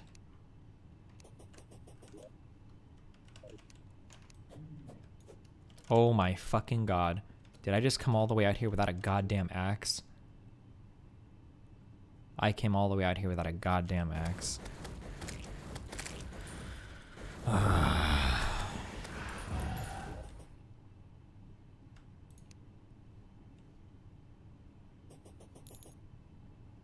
Can I make like a wooden axe?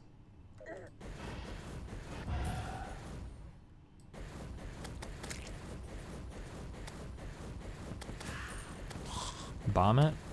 I don't have bombs, do I? Do you see bombs in my inventory anywhere?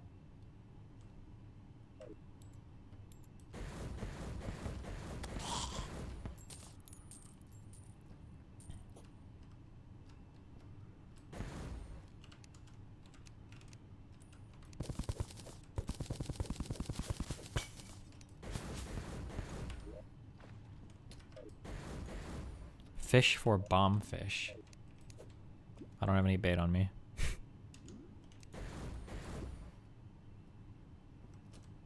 Are there any bombs in your piggy bank? There shouldn't be.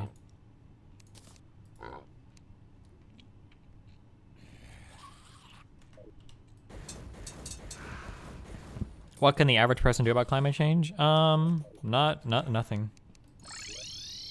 It has to be like a huge government policy thing. I mean, we can all do like little things, but I mean, it's kind of like what can the average person do about animal agriculture? You can be vegan, but that doesn't really stop it, right? Yo, what the fuck? Why the fuck are you opening my goddamn door? Okay, how do I make the fucking pickaxe axe? This is what I need, right?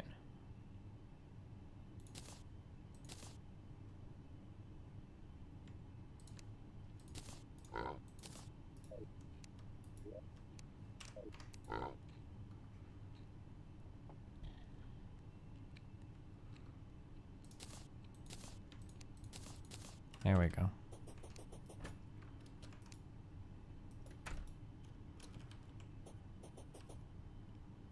Have you ever done research on the science of humor? Nope, not really. No, I don't think so.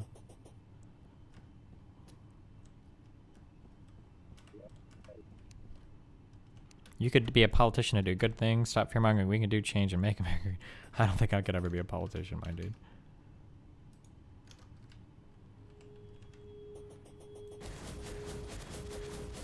The island of plastic is now bigger than France, Spain, Germany combined, and in 2030, all life in the ocean will die. The ocean will be the biggest desert of the planet. Is that actually true? That sounds a little extreme. That's the new pickaxe? Oh, fuck. Wait, but it's an axe as well, right?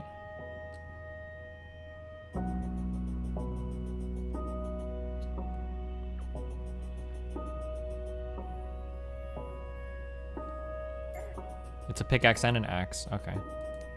I got rid of my hammer before, but we still need the hammer.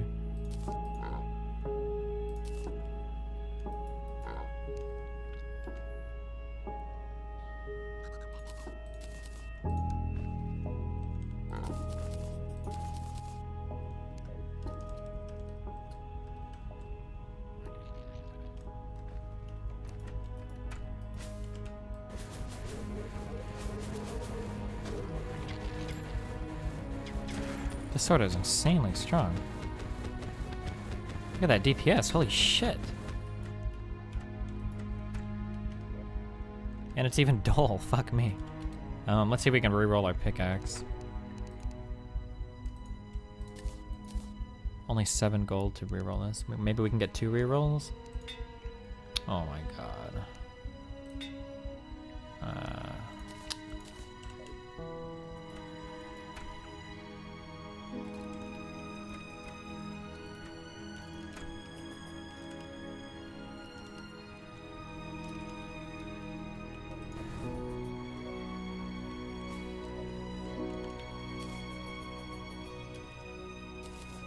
Destiny hack on the sword or get it legit. He got that pretty fast. It doesn't seem hard to get. You basically just have to kill 2 moths during, or get lucky with the moth drops during the blood moon.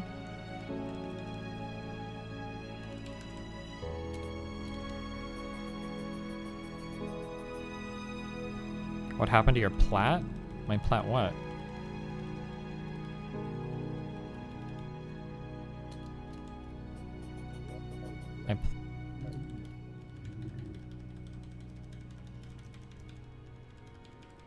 If Kanye runs for president, do you think he would win? I don't know. I don't know at this point, dude. Do you know what the real irony would be? Do you know what the ultimate irony would be?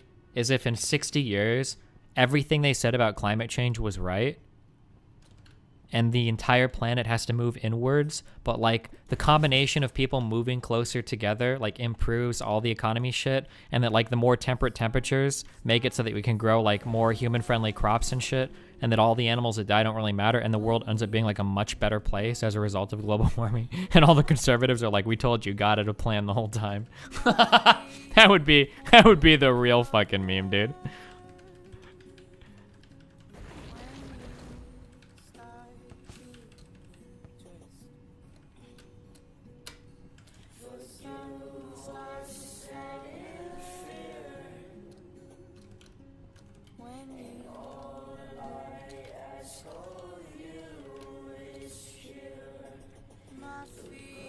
Aren't you unbanned from League tonight at midnight? Am I? I don't think so.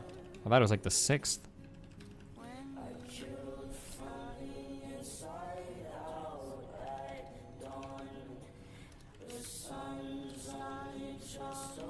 You separate the artist from the art when you listen to it? Yep! Because this guy's a pretty big piece of shit, I think.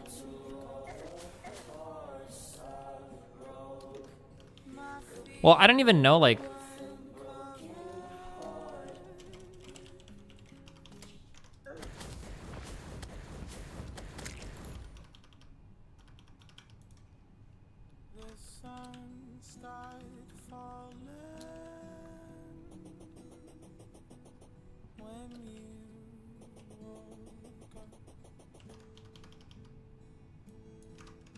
Conservatives have no long-term plan. My grandparents literally think Armageddon is going to happen in like 2 generations. Yeah, they always seem to think that Armageddon's coming, you know?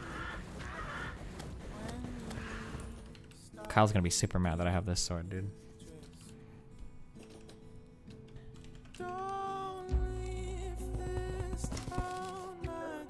Hey! Fuck off.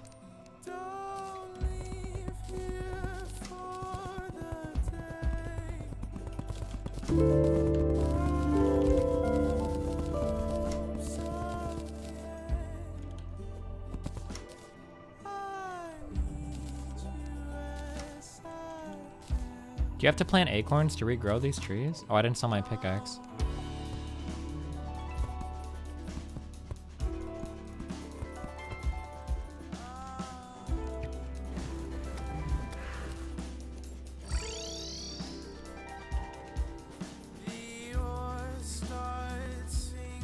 Build a mega shark? I think Kyle built that. Is it better than this sword?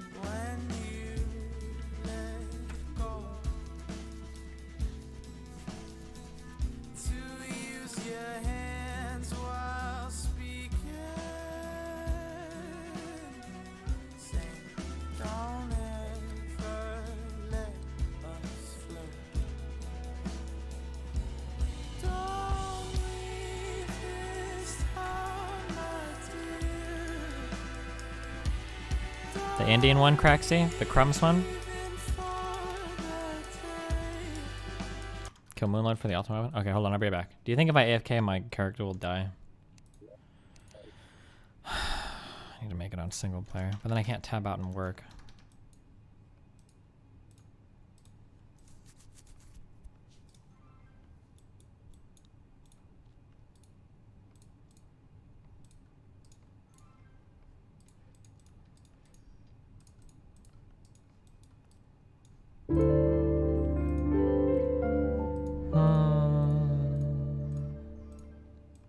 When you get Masters in League in the year 2045, will you be looking to get on a professional team? Maybe, my dude.